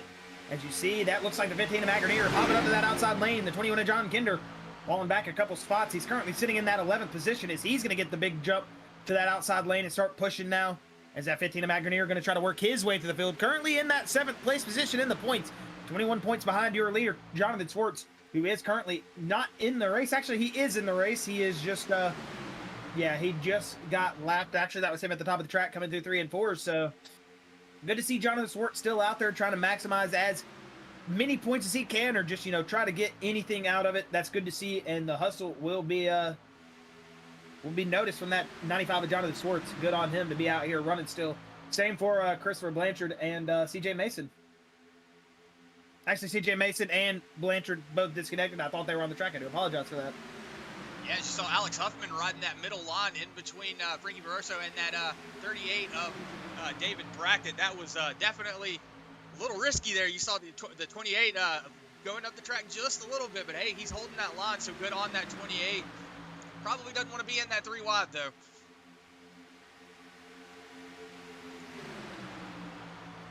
As it looks like we've got a battle for the lead here. You got the 8 jumping to the outside line with Matt Grenier all over his back bumper. So maybe that 21 going to jump out here. Maybe he sees that the run's not happening, but it does look like that 8 is still hanging with him. Maybe he'll lean down here on this. You're going to see that 15 lean down. Yeah, I see him leaning down, chopping that air. So beautiful looking. Yeah, trying to just keep up with those cars, trying to slow them down just a little bit. Looks like the look 8's at going to clear him. Run. No, for a second. Nope, they're going to come back. That one big jump to the 46 now. It was the other way around earlier. But those 3 color teal cars, not Alex Huffman, Trenton Jump, Matt Grenier, or not Matt Grenier either, Scott Fritz and Mo Abbott. I'm so sorry about that. That 46, that 1, and that 48, the 3 teammates, they're lining up good on that inside lane, and they've been holding some good control of this race ever since they've gotten up there in the lead. Look at that, Brandon Robertson as well, one of those drivers that was really far back there early. He's worked his way up into that 6th spot. Look at that. Look at that, the Alex Huffman going to make himself into the lead here at lap number 50, as he is going to be your leader for lap 50 and taking us into lap number 51. That is going to hang that 15 of Matt Grenier out, though, but he's got David Brackett, Jon Kinder, and Wyatt Brackett all starting to roll up, but those two Bracketts they're going to go to that outside lane. That's going to hang Kinder out in the middle 3 wide, so he's going to fall back here some. Yeah, but it looks like that 38 and that 33 are going to make it around that 21. He's going to tuck back in behind him. It looks like Brandon Robertson's taking that high lane now. Maybe these guys are starting to see that this outside lane is working. Look at the inside lane. It's gone. The inside lane is completely gone. I mean, all these guys are shuffling around right now. Looks like Brandon Robertson's going to jump up into that 6th place position, but that 46 Alex Huffman's falling back as well. Look at that. That middle lane's starting to work now. Yeah, like you said, Chris, they are all starting to shuffle around. They really want to be lined up 1, 2, and 3 right now. Look at that, 3 wide. Jon Kinder on the outside. Indeed, Jon Kinder going to that outside lane. He's got the 28. He's got the 91. That's Ryan Smith and Adam Lancaster behind that 21 of Jon Kinder. 3 wide here at Talledega at lap number 52. As Matt Grenier going to wiggle up. He's going to cut the big contact from the 28, the 21. They just had a moment. They're going to save it as we're still 3 wide down the Allison back straightaway here at Talledega. We are rolling here. They're starting to pick up the intensity. 21 of Jon Kinder trying to go to the inside as Matt Grenier going to lead that middle lane as they're going to charge up now on the leaders. Those 3 color teal races, the 46, the 1, the 48. We've got a race starting to break out here. Yeah, it looks like that outside line is starting to really pick up momentum now. You're seeing that Whoa, contact! 15 of Matt Grenier just almost went around on the 21. That outside lane now, all out of sorts. Yeah, you're going to see, as I was talking good about it, you're going to see it fall apart, but it looks like Matt Grenier was leading a really good push. Maybe everybody got a little bit of a run, had to check out of it, but you're going to see that 15 just kind of slowly start falling back. 21's going to collect him. You'll see him come back here in a second.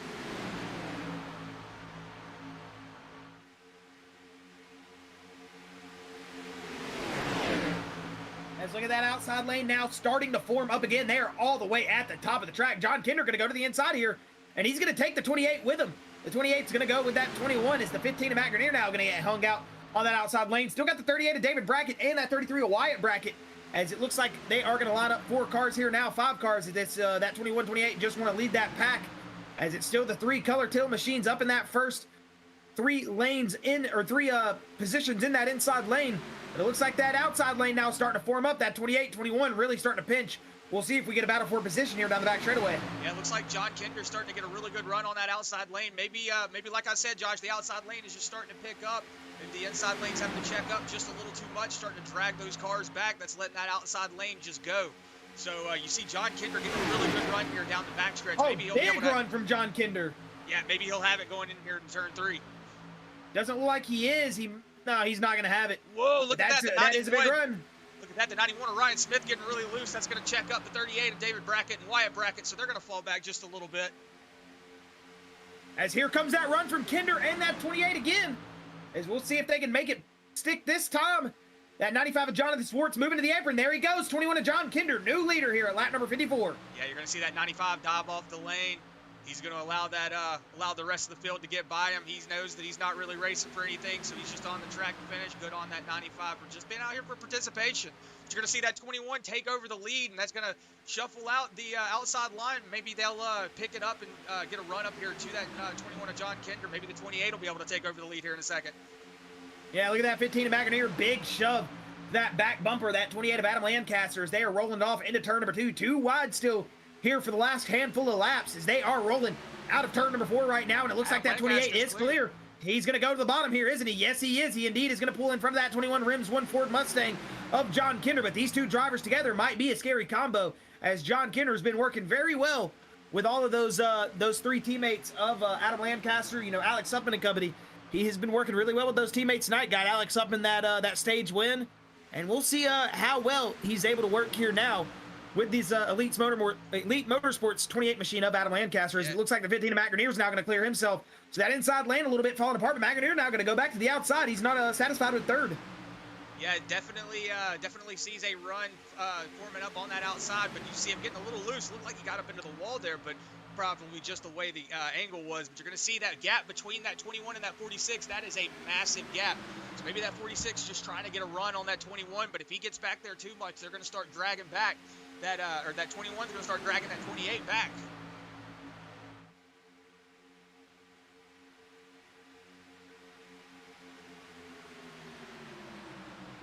As I say that, I'm just going to go ahead and insert foot in mouth, because it looks like they're starting to get a massive run. That 46 and Trenton Jump's falling off a lot. It looks like we're starting to get some green flag pit stops. Wes Wiegand in that 22nd position. He is going to come down pit road. Daniel Worthington as well. Travis Twitty coming down as pit road as well. So your three truck drivers that are racing here in the moment, or at the moment in the race, they are all going to come down pit road here together. You're going to see that 15. Looks like Matt Grenier, yeah, he's going to take the lead now. Oh, that 38 was thinking about it. He had it clear for there just a split second, but wasn't able to execute that cut down. So he's going to sit there and fall back just a little bit, but that's going to allow these guys to form up on that inside lane now. So we've had a bunch of different lead changes here just in these last 10 laps. It is now going to be that 15 machine, Matt Grenier, going to be out in the lead. It sounds like Dylan Butler, that 96 machine, 91 of Ryan Smith as well. So we're starting to see some drivers light up that driver chat as 50 of Kel Clifton as well. So, and there comes that third place runner, Jon Kinder, your highest that has called out that he is coming down pit road. We'll see who else follows. As all the looks like all the Elite Motorsports guys going to come down this time as well.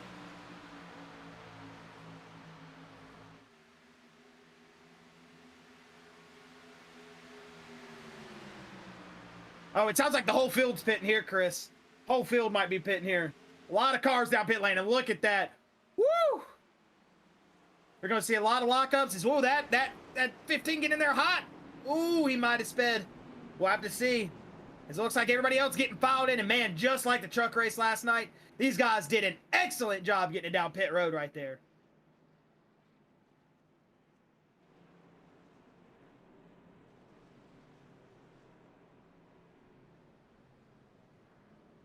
Yeah, I was watching the replay to the truck race last night, just working on some of the cameras, and I saw him come down pit lane, and I was like, oh, it was just a work of art. As you're going to see that 15 get out in first place. Yeah, Matt Grenier came down in first. He's going to come out in first.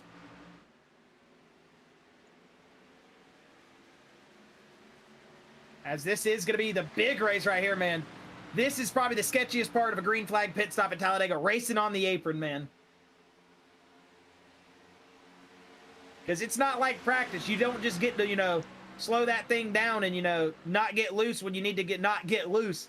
You got to stay in the throttle on the apron here in a green flag pit stop, or you are going to lose a lot of time. And you saw just a good bit of drivers there execute that just almost perfectly. That was a beautiful, beautiful green flag pit stop, man. These Bluegrass guys, they've really got it down pat. Yeah, it's one of those things that we always say. It's such an interesting thing, you know, that we've came on with these guys and started calling them, and you know, it's like we've watched like I said, it's just a work of art. Every time we watch these guys race, it's always a lot of fun.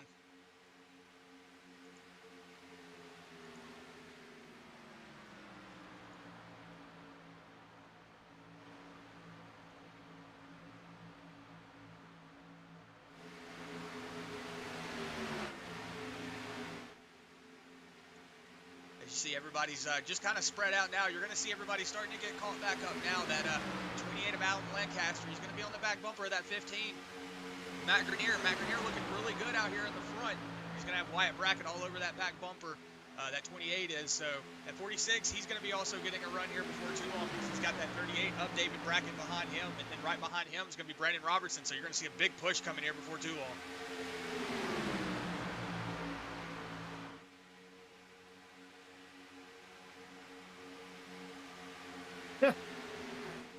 Jon Schwartz, you know, he's just out there hanging out, driving the track basically by himself at the moment. He just came over the driver radio and said, I don't know why I'm saying this, but pitting in, I guess. Just funny to me. As I'm going to go back up on board here with that lead pack. Currently 6 cars. As it's at 15 of Grenier, 28 of Adam Lancaster, Wyatt Brackett, Trenton Jump. David Brackett, man, on a really good run here tonight. One of his best runs of the season. David Brackett looking really good here in that 38 machine. Talledega, like we said, one of those tracks can make a good Cinderella story and a good night. Make a lot of people happy at Talledega. And then it's going to be that number 2 of Brandon Robertson lining out that first line in 6th place. Yeah, you're going to see Bo Abbott, John Kenders, Scott Fritz, and that 8 of Alex Huffman, your stage winner, currently a couple of seconds behind them, so they're going to have to get caught up here as you're going to see them coming into the screen here before too long. They aren't too far behind. They're starting to form up now, so they should start catching them. As you see, Brandon Robertson's just not that far away from them, so they're starting to catch them.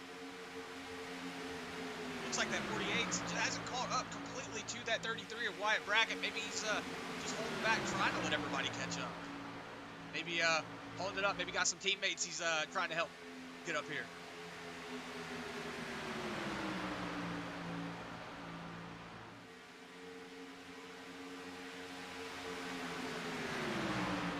Here at lap number 62.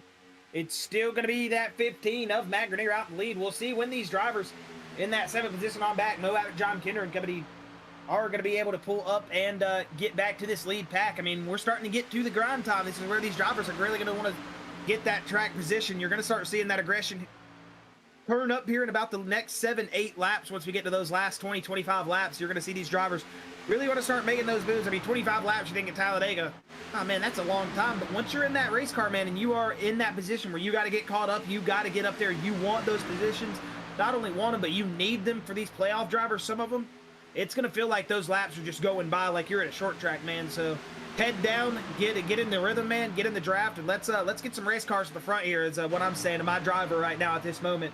You've really got to get moving here.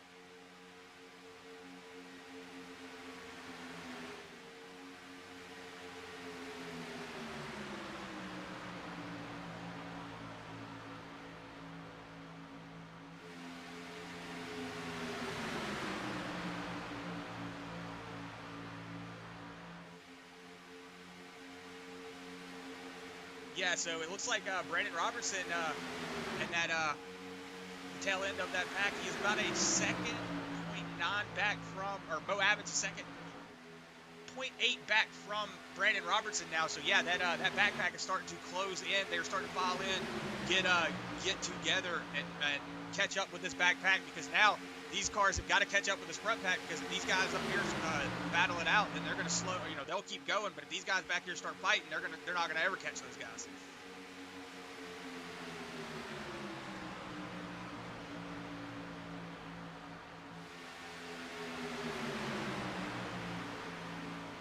And yeah, that gap slowly starting to shrink now, about a second and 9/10 out to that 2 of Brandon Robertson, or excuse me, to that 15 of Grenier. So they're starting to make up some time.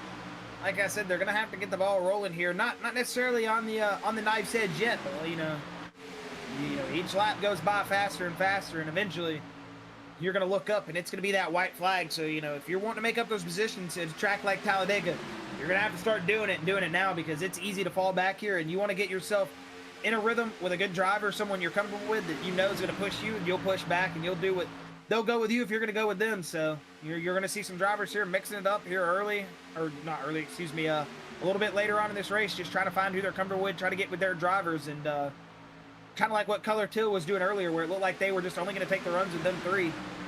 Right now, it's looking like everybody's just single file trying to catch back up. So everybody's friend right now. Yeah, until we get down to about lap 75, lap 80. Then it's going to turn on to that intensity factor. Yeah, look at that gap now. It's down to a 0.75, so they are starting to catch this front pack. All these guys single file, they're starting to do it. It looks like that front pack still not as collected as they should be. They're starting to fall back a lot. You know, this is going to start dragging them, because they're going to be a little spread out and not as close as these guys back here are. So yeah, this 48 is about to catch this too with a vengeance.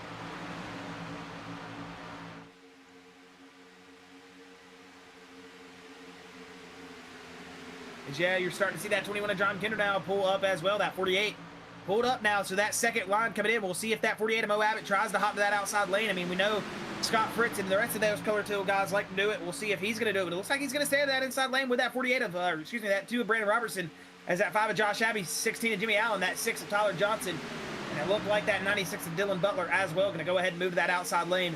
We're going to start seeing this outside lane for him here at lap 67, and we're going to start seeing some very good racing here in the lead, as that inside lane should get caught up here now, as that's going to be a big gap, and they're going to want to get up there and run with these guys and not lose as much position as they can. Yeah, you're seeing that 46 of Trenton Jump. He's doing he's not doing a much good right now hanging back from those leaders like he is. He's actually slowing down just a little bit, so he's allowing this outside lane to catch up, but nobody's going to go to that outside lane, so he also could be trying to get with his teammates, because I mean Scott Fritz was right there on that outside lane behind John Kinder, so maybe trying to slow him up a little bit, let John Kinder maybe think John Kinder, oh hey, I'm going to get a good run right here. Look at that Wyatt Brackett. We'll come back to that in a moment. That 33 going to go to the outside lane here of Adam Lancaster. He's going to move up the track a little bit. They're not going to give each other any room, as that 46 is Trenton Jump. There's that run we were talking about. Here comes that 46 now. Just saying, maybe he was trying to link back up with his teammates. And but it looks like right now is, that one is Scott Fritz going to have the room, but that 38 of David Brackett going to shut the door, as John Kinder now going to pull up to the back of that 33. We'll see if he's going to give that 33 a big shove here, as that 5 of Josh Abbey's behind him as well. Looks like he's trying to peek to that inside lane. He might try to take it 3 wide here. But it looks like that 21 going to shut that door, as that 46 of Trenton Jump maybe won't stop to that outside lane. Not sure. He is going to file back in front of David Brackett, though, at the moment here at lap number 69. Yeah, you see that gap's just a little bit to those front two. It's starting to slow up these guys from that third place back, because now they're battling it out. And so these front two guys are going to start pulling away just a little bit. So it's going to be interesting to see how these guys start battling this out. Is that 38 going to push that 46, or are they going to stay on this inside lane, or are they going to take the outside lane? It's just going to be a big battle of attrition right now. There goes Adam Lancaster, that inside lane. It's now going to be Matt Grenier battling it with that 28. Lancaster's transmission of Adam Lancaster, as he's to that inside lane of Matt Grenier currently. We'll see as that 46 of Trenton Jump behind him. What he's going to do, is he going to help? What is really Trenton Jump going to do to that 28? I mean, we know he's been hanging off a little bit of the leaders. I mean, he's been just kind of hanging out in his own little race, but we'll see if he starts to turn up the aggression here. Not sure what Trenton Jump is going to do at the moment. I mean, he's been hanging out on that inside lane, doing a good job holding his position, no doubt, and we'll just see where he's going to go. I mean, he just looks like he's kind of hanging out and just satisfied with where he's running in second, not trying to do too much to really start any adversity, or maybe get himself caught up in some adversity. Yeah, it's only only got 25 laps to go. Here it comes. There comes John Kinder. 28-15 going to block that inside lane, because Kinder had a run. It looks like we're going to be 3 wide here coming into turn 3. Matt Grenier going to be hung on the outside, as that 46 on the inside lane. Here comes the 5 of Josh Abbey. That 15 going to pinch down.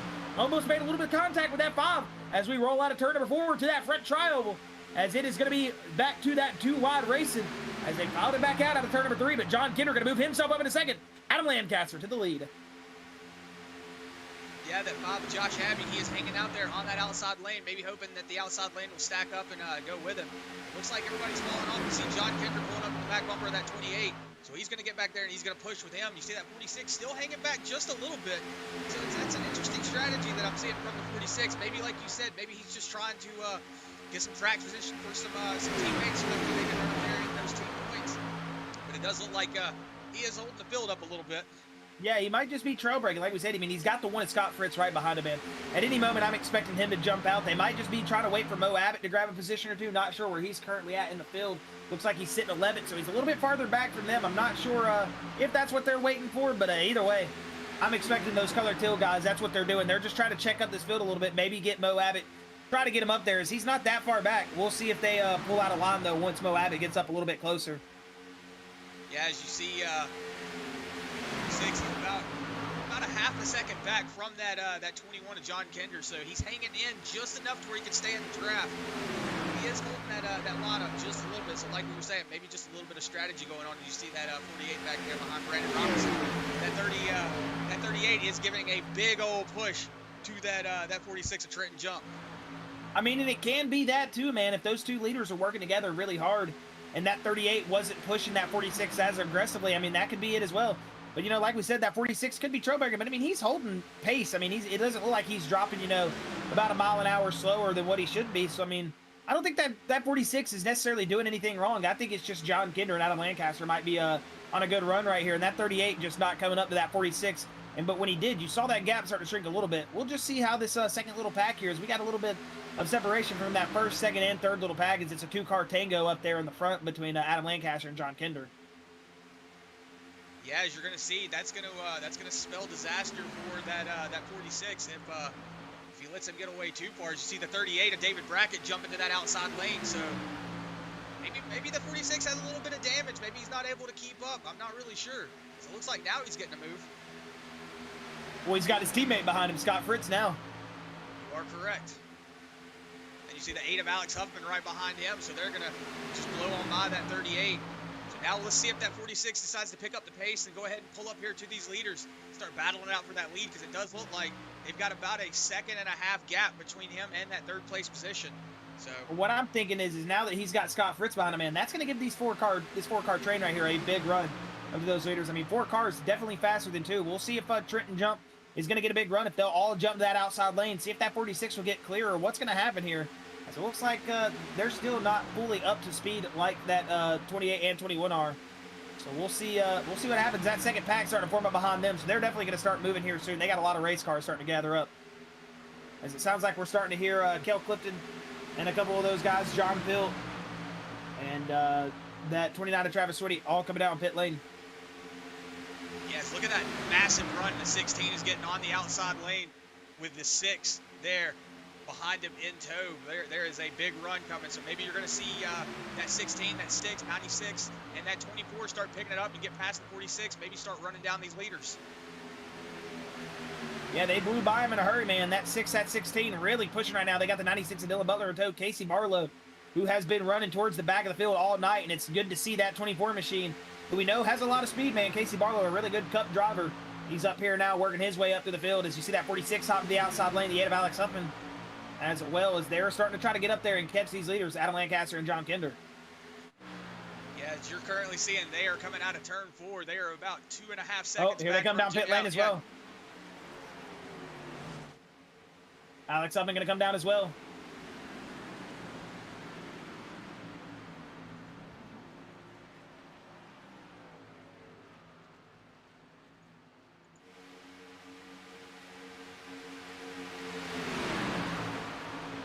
See a little bit of a pit strategy there from the 21, 28, 8, John Kinder, Alex Huffman, and Adam Lancaster. So maybe going ahead and taking a little bit of fuel, doing a little bit of a strategy play here. So going to see how that works out for him. But Jimmy Allen's going to be your leader as of right now, with Tyler Johnson in tow behind him. Dylan Butler currently in 3rd place. Casey Barlow in 4th, with Trenton Jump in 5th. Scott Fritz is in 6th, with David Brackett in 7th. Matt Grenier in 8th. Brandon Robertson in 9th. Rounding out your top 10 is Mo Abbott. You're going to see that 16. Yeah, a lot more cars down pit road this time. Heard him talking over the radio. And you see all those race cars coming down in the synchrony. Beautiful. Well executed both times in the truck series, and now both times we've had those big green flag pit stops. Perfectly executed, man. These guys have just put in a lot of work this season, and you are really seeing how well these drivers are able to drive. And look at that, Chris. Justin Winters on his way out after 28 minutes of repair. Hey, good to see that 52 getting back out on the track. Hey, man, you need to never drive it till it's over, or never let it. Oh my goodness! Don't stop driving till it's over. That's what I was trying to say. As I say, never give up. Is that basically what you're trying to say? Yes, that was basically what I was trying to say. As you'll see, that big pack of race cars, your current leader, as looks like Adam Lancaster and co.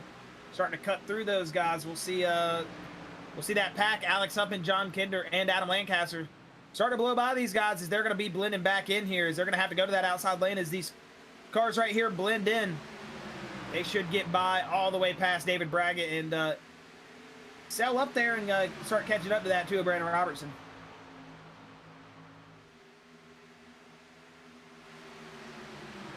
Yeah, as you see, Brandon Robertson's got the 46 in front of him. See a little bit of smoke. I do see some smoke. Somebody might have just blew up. It might have been. It was Jonathan Schwartz. Jonathan Schwartz is down pit road, so I'm pretty sure he just blew up. Yeah. Oh, unfortunate for that 95.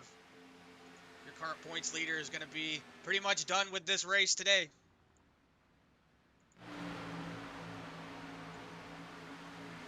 Back on board with the 16 of Jimmy Allen.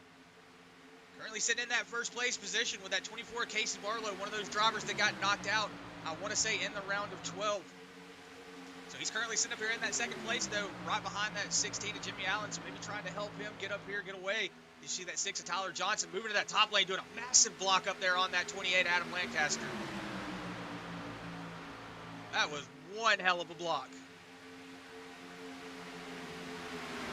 As Tyler Johnson going to be sitting in that third spot. You see those two leaders, Jimmy Allen, Casey Barlow, starting to get tracked down now by this big old gaggle of race cars. It's rolling from that third position on back. As Adam Lancaster peeked to the inside, Tyler Johnson shut that door quick. And that 28 going to get all over the back bumper of the 6. He's just peeking around, trying to find that area. As he might just be playing chess games with that 6. He's going to give it a big shove on quarter exit. They're going to roll down the back straightaways. Whoa, looks like a little bit of looseness there from the 6. Maybe the 28 get to the back bumper, but look at John Kinder. He's going to roll on by in that middle lane. Here comes Alex Huffman as well. Yeah, maybe that 28 not appreciating that block from that 6 of Tyler Johnson. So you're going to see that 28 get down there and bump that 6 coming out of turn 2. So whoa, seeing a little bit of tempers flaring here on the track with 16 laps to go. Yeah, these guys starting to turn up the aggression factor. Under 20 laps to go. Super Speedway, round of 8. Playoff drivers scattered all through the top 10. It is going to be a just great finish here. You are going to be, this is just destined to be a finish right here. I mean, it is just going to be awesome. Is that 21 of John Kinder giving a big, big shove to that 6 of Tyler Johnson, one of those elite motorsport guys running with that 28 and company. He's giving a little bit of a shot back to that 6 man, letting him know, hey, we're here, let's go. Let's look at that. He is all over the back bumper. Yeah, you see John Kinder getting all over the back bumper there of that 6. Maybe that 6 throwing a little bit of those blocks that we were seeing him throw earlier. So maybe the 6 just trying to maintain that third place position.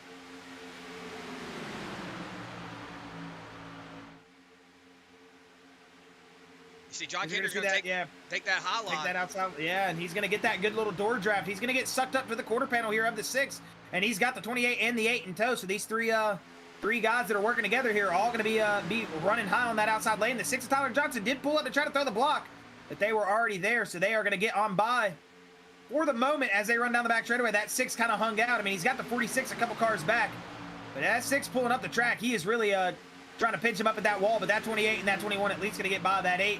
Maybe going to get pulled through the turn. He is indeed, so they're going to clear that 6. And here comes that 46 of Trenton Jump going to the inside lane, but that 6 is going to go all the way down to the apron almost to make sure he holds on to that 6th place position. Yeah, you see that 52 of Justin Winters, I want to say, is at the top of the track.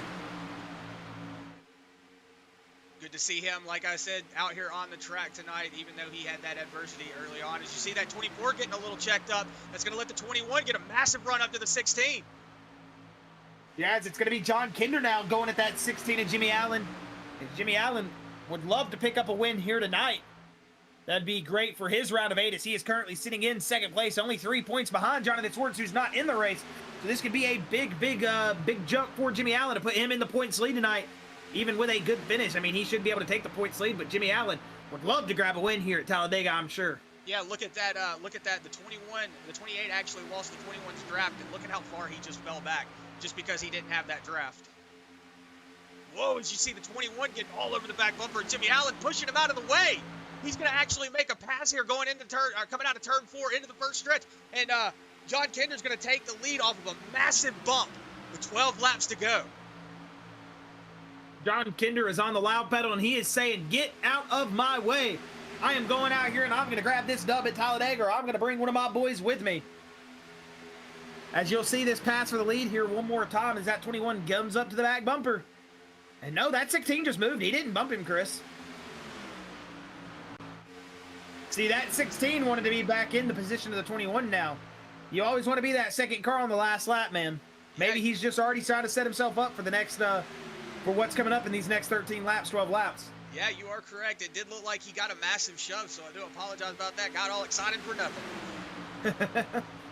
Hey, we don't call him Fender Bender Kinder for a reason. He's out there putting the bumpers to people sometimes. We love John, man. He's got a lot of aggression, a lot of experience behind that machine of that 21. I mean, he is just a not only a great virtual racer, great real life racer. I mean, we know Kinder's had a lot of success in the real world, and on this virtual, oh, look at that 28 all over the back of the 16. Whoa. Now that's a massive shove, Chris.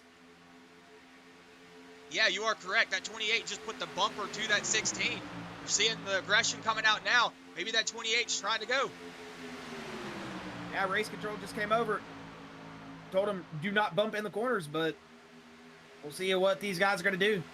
They tell ARCA don't bump drive, and you still see those boys out there. Yeah, it's one of those things where race control is going to try to keep everything controlled, but whenever you're coming down to 11 laps, 10 laps at the line, it's right now you can pretty much just throw everything out the window, gloves, kitchen sink, everything. It's just done. It's about to be mayhem. Oh yeah, these boys are about to start putting it down as John Kinder's going to lead the field currently, as he is going to go to that outside lane. He might let that 28 and that 8 by. We'll see. 21's going to that outside lane. He might file back in line here in that third spot. He is. Alex Huffman going to let him in. Yeah, so Jimmy Allen's going to assume the lead here on lap with 10 laps to go. We're going to see if maybe that was a strategy play from that 21 of John Kinder. Maybe he's just trying to get these points guys up here, let them have the win. Who knows? Could be anything. Or like I know that. Oh, excuse me. I was going to say, like you said, maybe he's just setting up a strategy. Well, we know, man, that racer's going to come out in all of them. It doesn't matter playoffs or not. These boys are going to want to win it. You know, John might be setting himself up with some strategy here to let one of these guys in elite that's in the playoff positions maybe get up there and try to grab those points. We know they'll probably help push for the win, but if Kinder's got the shot to win it and not help anybody else, we know that 21 is going to be on the loud pedal, playoff contender in front of him or not. As long as it's not one of those boys he's trying to help on, I'm sure Kinder's going to be on the run, try to grab that W. As it looks like that 24 Casey Barlow just got a big run up to the back bumper of that 8 of Alex Huffman. I'm waiting to see that outside lane pop here, Chris. Yeah, I do want to apologize to chat. Sorry, I'm not reading your chat and talking with you guys. This is just this is really exciting and just really focused on this right now.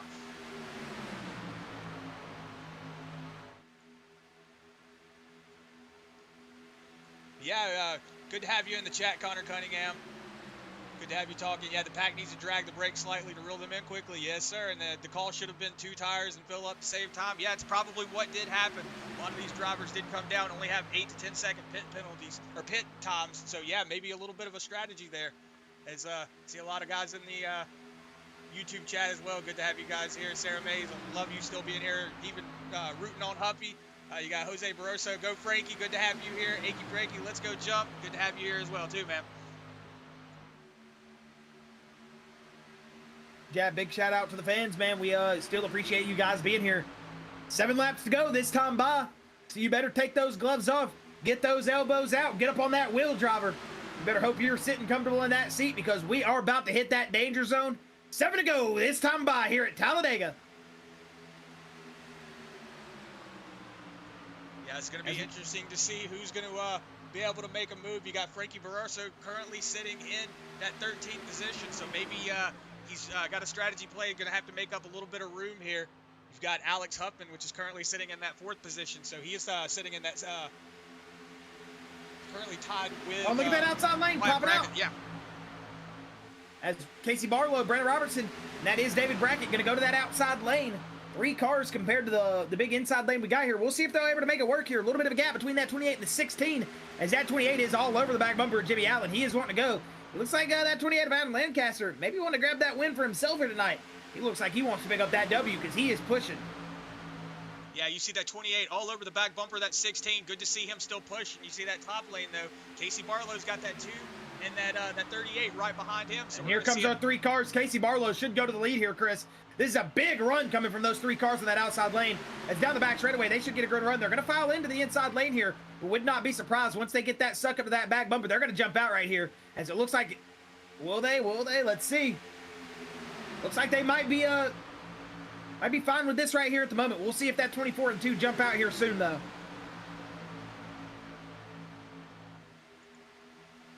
Yeah, maybe a little bit of a strategy there from that 24. You see Brandon Robertson falling back just a little bit, so maybe that 24 not ready to make that move just yet.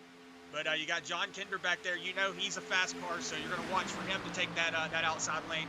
So now it's going to be a war game in the rear view mirror, seeing who goes where and who does what. So that's going to be the deciding factor of this race. It is the battle of attrition, battle of driver skill experience, knowing how to set yourself up on the super speedway. 5 laps to go here at Talledega for the Bluegrass Cup Racing Series, as we are getting so close to crowning a winner, and we are going to see these guys just turn that intensity all the way up. 3 wide behind your leaders.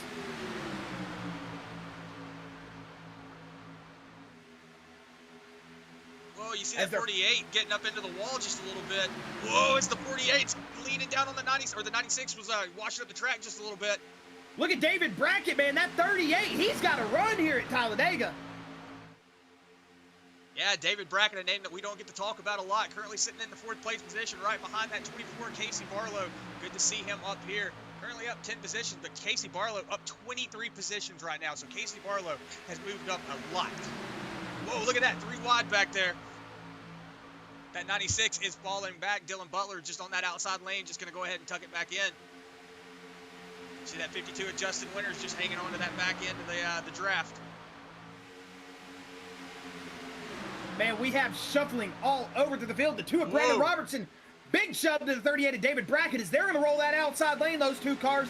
The 28 still all over the back bumper of Jimmy Allen. He has been glued to him and stuck to that rear bumper of that 16 National Guard Ford Mustang these past couple laps. He's got Casey Barlow behind him, that 46 of Trenton Jump, 1 of Scott Fritz. And Chris, look at it. The 3 Color Till Racing teammates lined up here at 3 laps to go. Yeah, this is going to be interesting to see how this plays out here. Interesting. Oh, contact! 38 of David Brackett, 48 of Bo Abbott. They're going to gather it back up, but the 2 of Brandon Robertson going to go inside lane. 46 of Trenton Jump. He is going to jump to that outside lane. Got the 1 of Scott Fritz in tow, and those 2 Ford Mustangs going to go bumper to bumper as they're going to try to shove themselves up their big shove to the 46 from the 1 as they roll it down the back straightaway and into turn number 3 here. 3 laps to go. It doesn't look like that outside lane's working too well right now. That inside line has just got a really good groove. That 16 is definitely looking for in his rear view right now. He's watching those guys on that outside line. 2 laps to go. This time by, they will see the white flag next time around if they make it back. As you're checking through the field, you see the 11 of John, or excuse me, that 11th position of John Kinder as you go back here towards the back. Wyatt Brackett and company rolling in that 13th position on back. Unfortunate for those drivers who had a great run at the early part of the race. And look at that. Battle for the lead here coming out of turn number 2. Contact a little bit between that 46 and the 28. A little bit of wheel rubbing. We'll see if that 46 tries to dive it back to the inside lane in front of the 28. He is. Crossover move attempt and big move to the 16. He's going to be below the yellow and he's going to come back up the track as they are rolling here. White flag this time by. Contact. Big wreck out of turn number 4. Caution out. 38 of David Brackett. No.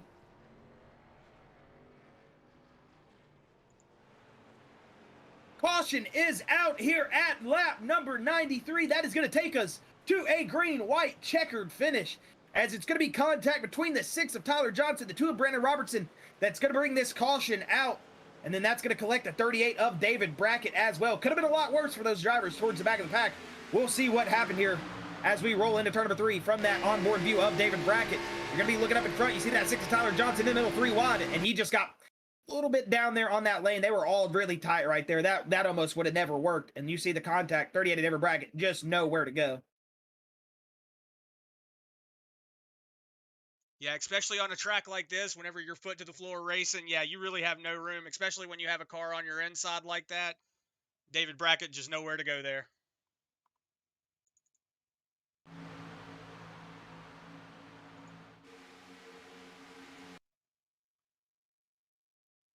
As you see, they're just barely 3 wide there. That 6 really tight. That 2 really pinching down as well, trying to run with that 48 and co. And it looks like he just made some little bit of contact with the 28. You see a little bit of net code issue there. The 96 of Dylan Butler did get into him, but that would have been a spin either way. I mean, that 2 did get hooked by the 6, and the 6 was just they were all really tight, man. That was just racing there. Coming to the white flag that time. I mean, that's what you kind of expect to see here at Talledega.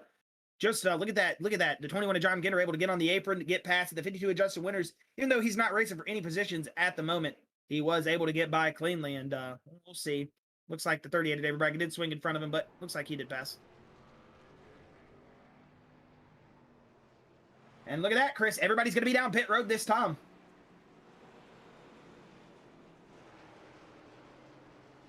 So talk about maybe shuffling some positions up here at the end. Is Scott Fritz going to get out in the lead? He is.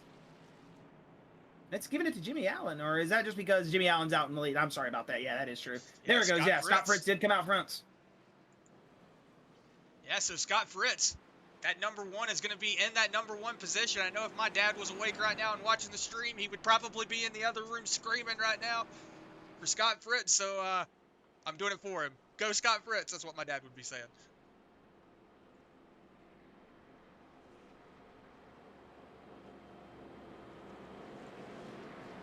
All right, we've got Big H305 in the chat saying, Frankie, good to have you. Got Fast Action 99. I miss racing with this league. Green, white, checker. Good to have you here. Hey, if you miss racing with them, come on back.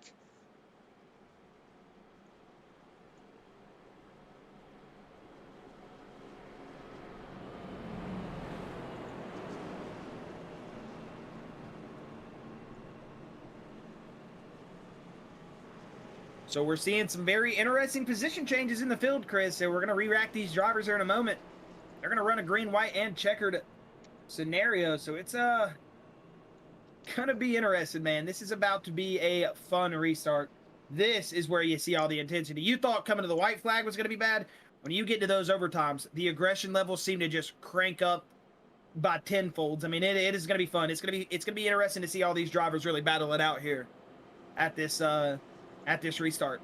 Yeah, because Scott Fritz currently sitting in that 4th place position. He needs a good finish here. That win would set him up, so he definitely needs to get it going here. But Jimmy Allen, that 16, also needing to get it set up. Currently sitting in that 2nd place position, so Jon Schwartz not finishing, doing a good job.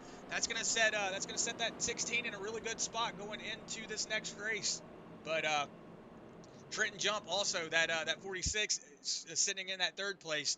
Definitely needs to have a good run here as well.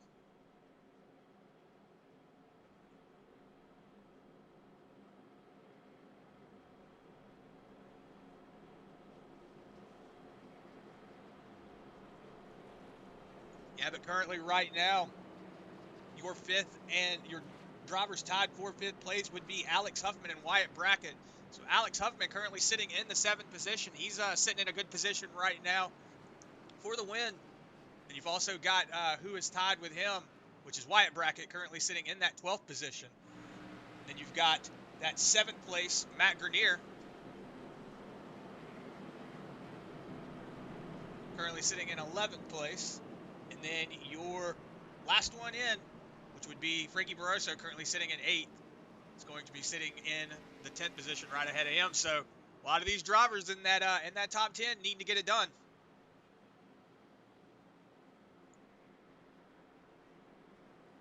Yeah, decent amount of yellow tails up here, Chris. Yellow banners in this top 10. So a lot of these drivers really need to get it done and get it done now, as we are going to be coming back to the green flag this time by. As we'll go 1 green flag lap, 1 white flag lap, and they will grab the checkered stuff. This will be attempt number 1 of 3 here at the overtime. And we'll see how these guys do on the restart here.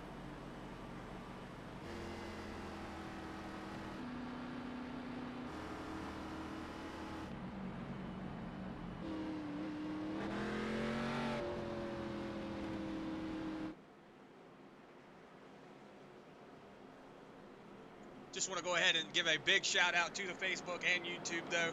Really appreciate you guys being in chat. Nate Maurer, just saw you pop into the Facebook chat. Good to have you in here, man.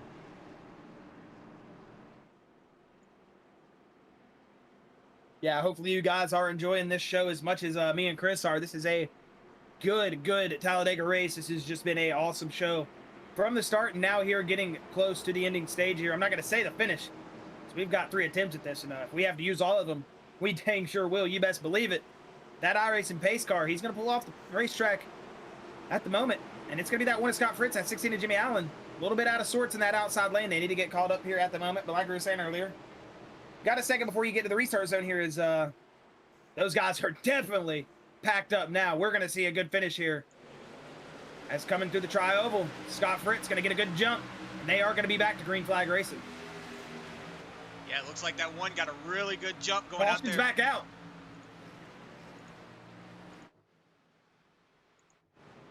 Not sure what happened. Looks like Jimmy Johnson. Oh, yeah, he does got some heavy damage and is slow. Oh, no.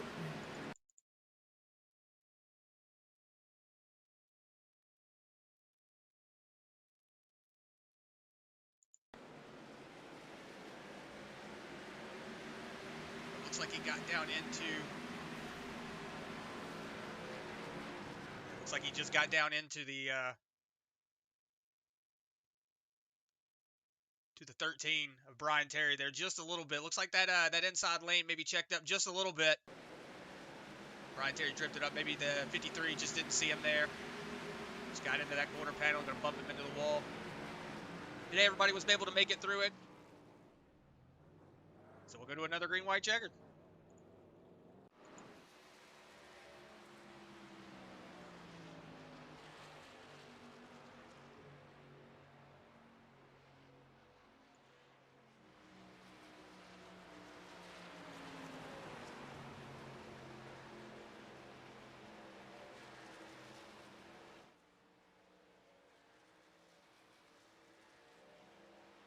Yeah, the 13 did get out of line there.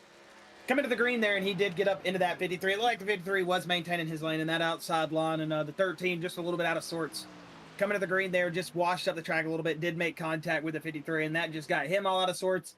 And not necessarily hooked him, but it just got that race car all out of sorts and put him off into the wall. So that's unfortunate for Jimmy Johnson, man. You hate to see it for that 53 machine. He's just been one of those drivers all season that has just been consistently running week in and week out, Truck Series, Cup Series, whatever it is. Jimmy Johnson's just one of those guys that usually here for the ride, man, and it's just unfortunate that did happen to him here at the restart. Yeah, Nate Maurer saying, just remember Bain and Reagan both won super speedways. Anybody can win. I want to see a new name win.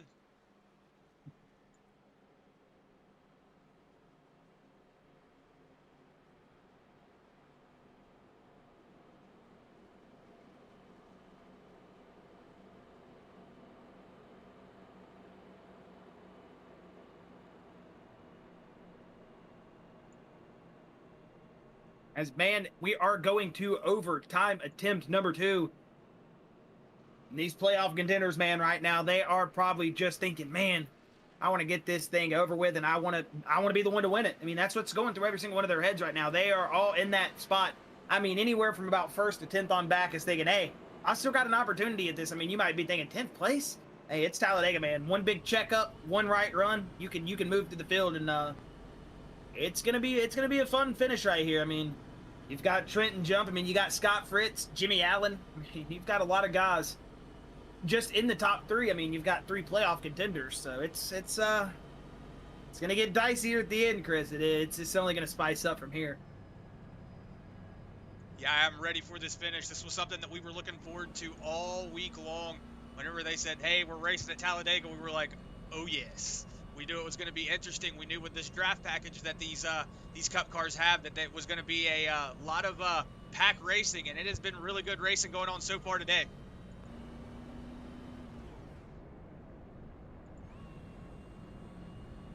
Yeah, we've had some good racing here tonight in the Cup Series, man. I mean, they've had their runs where they've single filed out, got a little bit stagnant, but other than that, they've had some really good racing, man. I mean, we've had some good pack racing, good races for the lead. A lot of lead changes here tonight.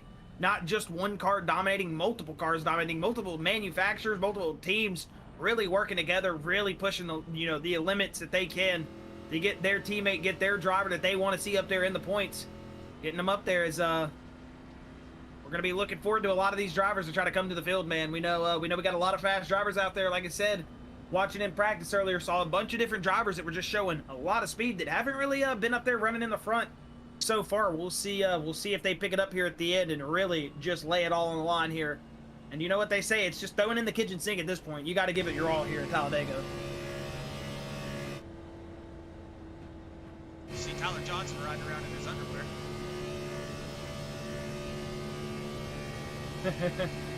It's just too hot in that race car, man. especially in that Alabama heat.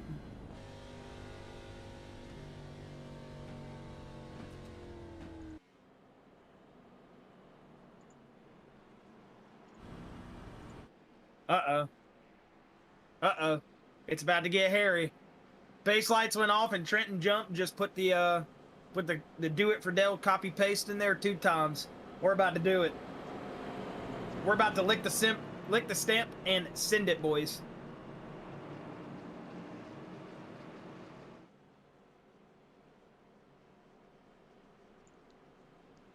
It's about to get interesting.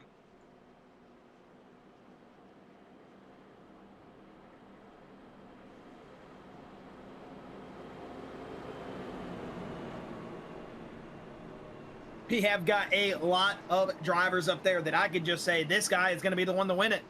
I don't know, man. Anywhere from that, like I said, that first on back, man. This is anybody's race at this moment. I mean, this is just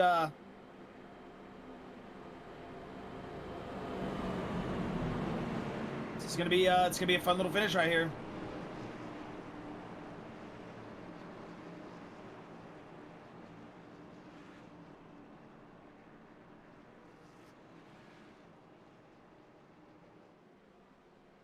Yeah, as we're doing that slow creep around turns 3 and 4, we're about to see everything, like you said, Josh, just get thrown out the window. Everything's about to come down. We might see that big one, and then we see those drivers that just are hanging out, not doing anything, just drive on by, get through it. Or maybe we'll have, like we were saying earlier, a driver that we don't really talk about in the Cup Series getting up here and taking a win away. Let's just see what happens. These last 3 laps are going to be very, very interesting. All right, well, we're going to see if these drivers can get it done on an overtime attempt number 2, which if you're here at Talledega, you're expecting, we're going to overtime attempt number 3. We'll see how aggressive these guys get. We know it's through the roof aggression here at Talledega, so we're going to see some pushing. We are going to see some cutting off. We're going to see some blocking. We are definitely going to see some leaning. These guys are going to be on that wheel sawing here. As we are coming back to the green, we'll see if everybody can get off to this restart in normal running order. As it looks like so far to the field, we don't have any spinners. And we're going to be back to the green flag here. Scott Fritz jumped out to the lead there. 46 just stacked up a little bit. That's going to allow that one to jump out in front. They are those 2 teammates. They're going to work together here. Probably get a big shove, and once that white flag comes, it's going to be all bets off. And you're going to file back to the field here, though. Look at that 28 jumping to the outside lane. The 21 of Jon Kinder. Here comes that 8 of Alex Huffman. As 03 lead. Oh, big moment for the 48 and the 24. As that's going to allow that outside lane of Adam Lancaster and company to roll on by as Jon Kinder just disappeared. That is some sketchy business right there. Yeah, that is something you do not want to see when you're that 8 of Alex Huffman, that 21 disappearing like that. It looks like it's straightened itself back out, but look at that, the 48 leaning on that door of the 16. Scott Fritz out to that lead. All right, will they make it to the white flag? Will there be a caution? It looks like for the time being, we might make it. We'll see.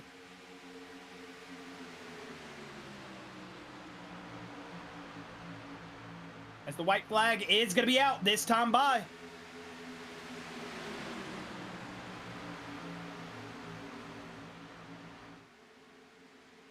Whoa, yeah, they just said. Yeah, they just said that everybody's saying that's the checkered flag in the driver chat.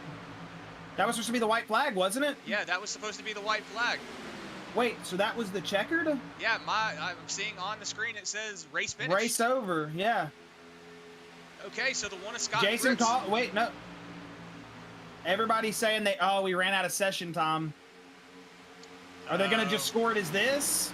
Are we going to score it as this? I'm not sure. They're still racing out there on the track, so. This was supposed to be the checkered. Maybe Scott Fritz picks up the win.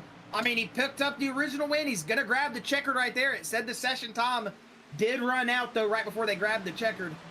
We'll try to see what happens here. I'm going to let race control.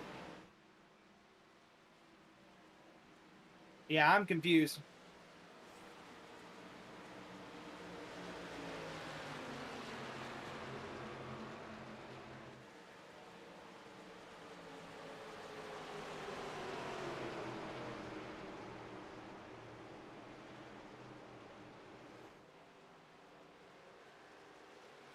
All right, so just bear with us 1 second as we try to figure out what's going on here with this last lap. We only had one more lap to go, but as you saw, as we were coming to the white flag, it actually threw the checkered flag, and that said that the race was over. So right now, as it sits right now, it's currently Scott Fritz, Trenton Jump, and Jimmy Allen in first, second, and third. So we'll actually see what race control has to say about it, and see if that's what they're going to Yeah, count. they're giving the win to Scott Fritz. It sounds like all the drivers congratulating that one machine. So it looks like Scott Fritz going to be your winner here at Talledega, man.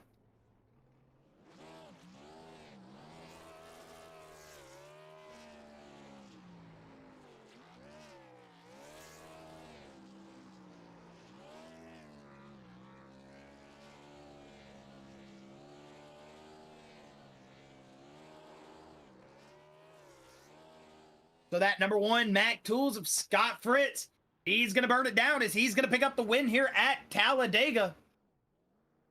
The Alabama Gang 250, he is going to win.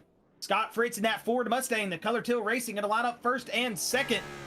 As Trenton Jump going to get in that second place position. So a good run there from Scott Fritz and company here tonight. An awkward finish, but they still race it out like it was green there at the end. None of those guys gave up, so that's exactly what you want to see. And we still got to see a legit finish out of it, so that's just an awkward situation. You don't expect to run out of time in the session. Well, I guess that comes with the territory. When you're on a long track and you have cautions that take a long time, that can just add up. As you see, Hey, Scott Fritz doing his best dirt impression, because that is what he is good at. Hey, it looks like he's good at winning on the ovals too, man. That's 3 wins this season for Scott Fritz, and that's definitely going to boost those championship points for that one machine.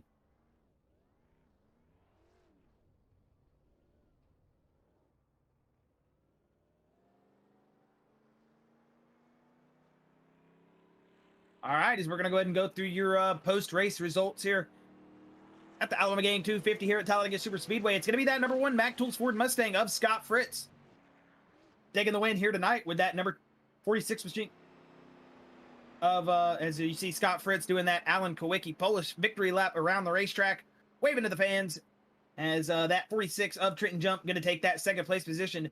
Jimmy Allen is going to take that third place position with Casey Barlow in fourth. Mo Abbott's going to take fifth position with Alex Huffman in sixth. P7 going to go to Dylan Butler with Adam Lancaster taking that 8th spot. Frankie Barroso in 9th with Wyatt Brackett in 10th. Josh Abbey in 11th with Matt Grenier in 12th. John Kinder in that 13th position with Brian Terry in 14th. John Pill in 15th with Brandon Robertson in 16th. Wes Wiegand in 17th with Daniel Worthington in that 18th spot. P19 going to go to that 6th of Tyler Johnson with David Brackett after an excellent run through the field and unfortunately getting taken out there in that second to last caution. He is going to finish in that 20th position with Kel Clifton in that 21st, Travis Switty 22nd, Jimmy Johnson 23rd, Ryan Smith 24th, Justin Winters 25th, Jonathan Swartz 26th, Christopher Blanchard 27th, and CJ Mason going to round out your field in that 28th spot. Looks like we're still waiting on our 3 drivers, Scott Fritz, Trenton Jump, and Jimmy Allen, to hop in the staging area. As there it goes, the server just shut down, so that's awkward. You can still look at the replays, right? I think you can still roll it back into the replay on your end. So, yeah. I was about to say, hopefully it didn't just shut your game down. As it looks like we are still waiting on that 16 of Jimmy Allen to hop in the staging area after his third place finish. But other than that, we got Scott Fritz, we got Trenton Jump. Just waiting just one moment here before we get on board and have a word with that 16 of Jimmy Allen.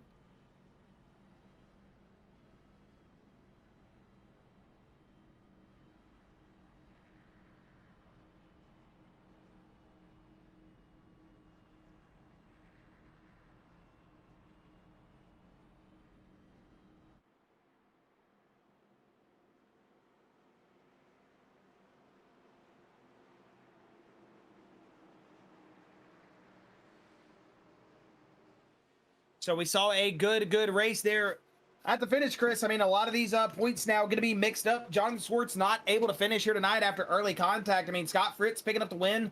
You got Jimmy Allen in that 3rd spot, Trenton Jump in 2nd. I mean, all these guys that were kind of hanging out in the points now going to, be moving up there a lot. So it's going to be able to be fun to see these championship points shake up here after this race. But looks like at the moment we do have that one of Scott Fritz, or excuse me, not the one of Scott Fritz, that 16 of Jimmy Allen, ready for that 3rd place interview. So we're going to go ahead and bring him down into the booth and have a word with Jimmy Allen. Jimmy Allen, Chris, and Josh in the Bluegrass booth. Do you got a copy, buddy? Yes, sir. I got you. Hey, man, you're going to pick up that 3rd place spot here tonight after a good run in that National Guard machine. I mean, originally started the race in that 13th spot, but worked your way through the field and you're running that outside lane a lot, making it work. Worked your way up into that third spot and stood on the podium here tonight. And with Jonathan Schwartz, points leader, not finishing here tonight, that's definitely going to give you a good little points boost and maybe even get you up in that first place position as we roll up here closer to that round of 4. But how you feeling after that third place position? And walk us through those overtime restarts. Those got pretty hectic there with that first one, and then that second one looks like it might have ended a little early due to the session time, but we still y'all still stayed out there and raced like it was green and got a good finish out of it. How you feeling after that third place finish show here tonight? Very happy to get through Talledega. I would have been happy with a top 10, top 5. So definitely happy with a third to be talking to you guys. Yeah, before everything went south there, really I thought we were in a really good spot to win.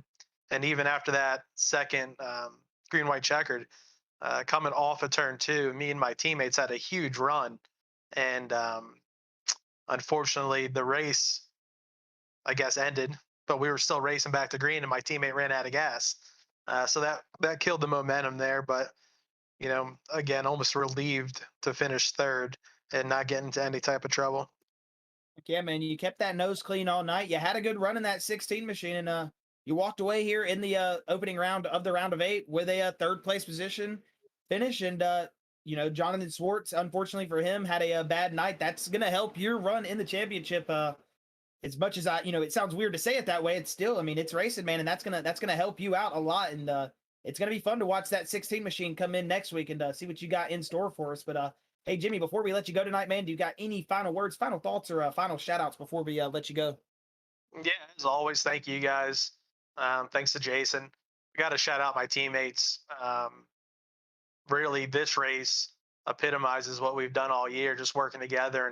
And I was complaining about them all night, running in the back and being too cautious. I kept telling them I need some help. So they finally got up to me, and like I said, we were sitting in the catbird seat coming to the checkered. Heck yeah, man! You picked up that third spot here, Jimmy. We're looking forward to seeing you run next week, man. As we get closer and closer to that round of 4, I know you're excited and you're probably hyped up after that third place. I know you said you weren't even really expecting much here tonight, but you got that final podium step and good run from you and all the guys out there. And we're excited to see you next week, Jimmy. And hopefully we'll be talking to you again, buddy. All right, boys. See you next week. All right, see you next week, Jimmy. Have a good night, man. All right, and that was that 16 machine of Jimmy Allen. Gonna go ahead and bring in that 46 of Trenton Jump. Have a word with him. Trenton Jump, Chris and Josh up in the Bluegrass booth. You got a copy, buddy? Yeah, I got you.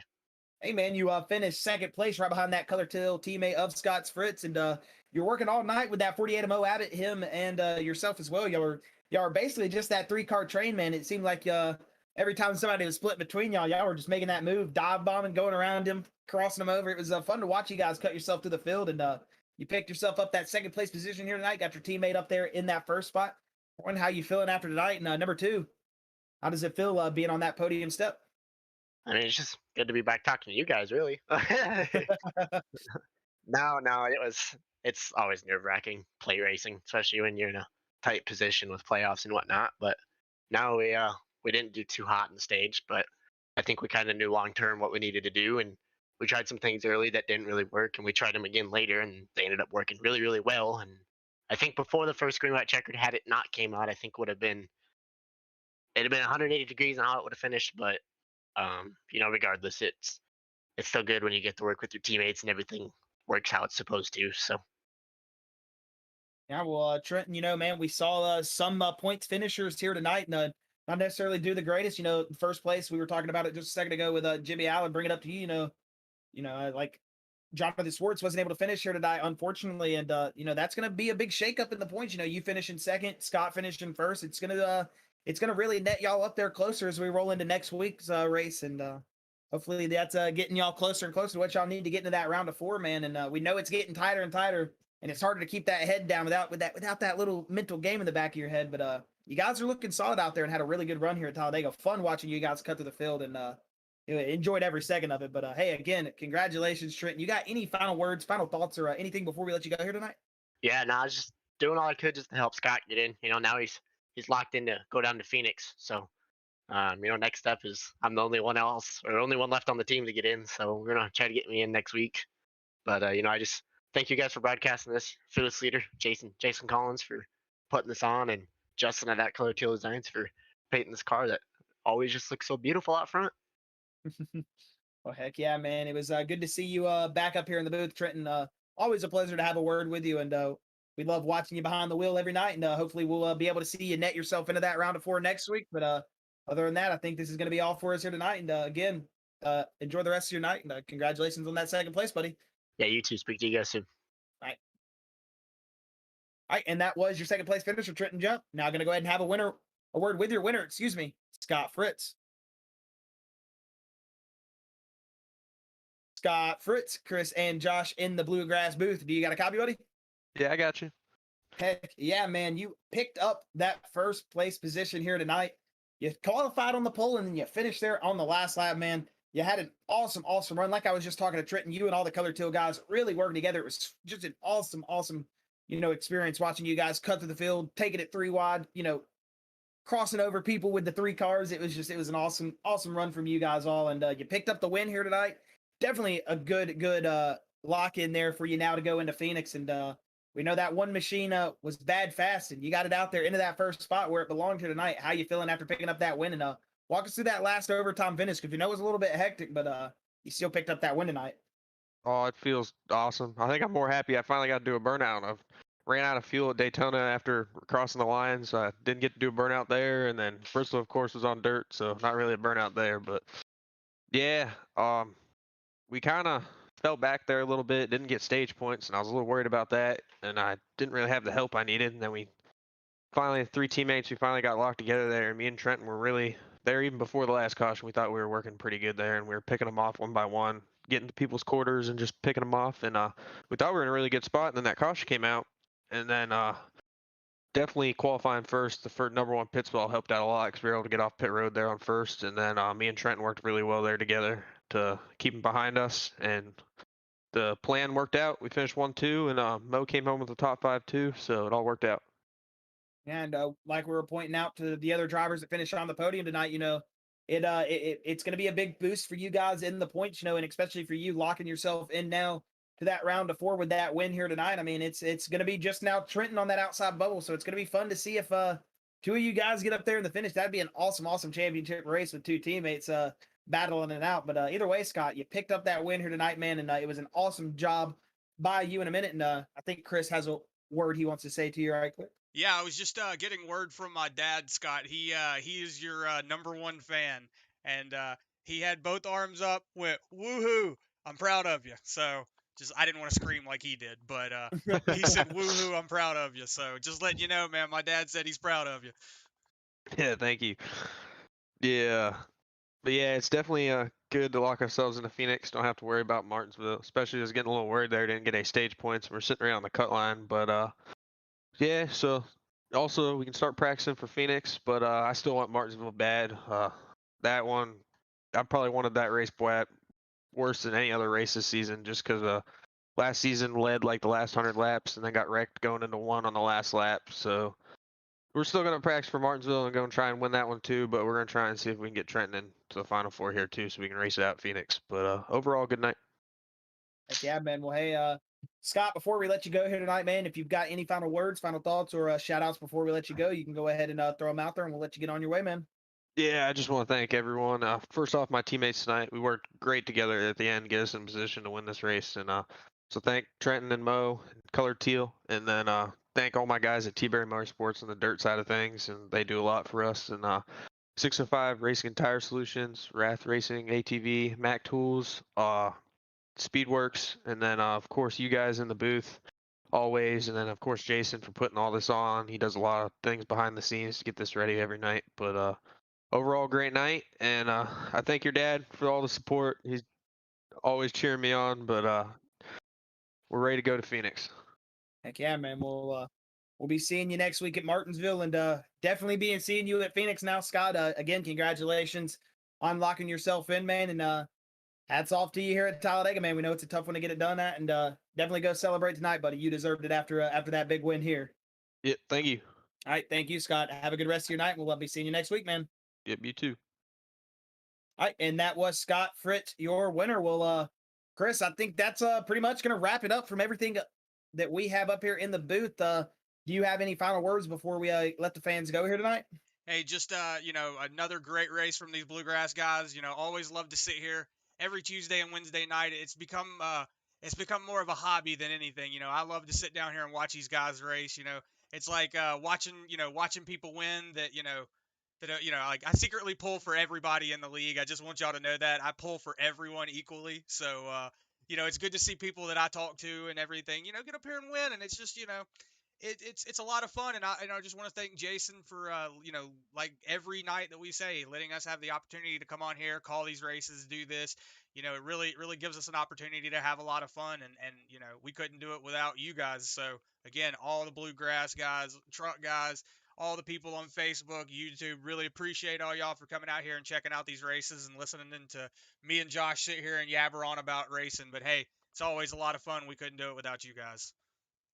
Well, I think that's pretty much going to wrap it up here for the night from us then, Chris. Yeah, big shout out to the YouTube, Facebook fans out there. Glad you guys stuck here with us through that long little race here at Talledega. I mean, it was a good one. It was definitely one to watch, but got to say a big shout out to Buttkicker. One of the they came on here in the league, and glad to have Buttkicker on board with us. So go check them out on their website and get the 20% discount code with Bluegrass iRacing. But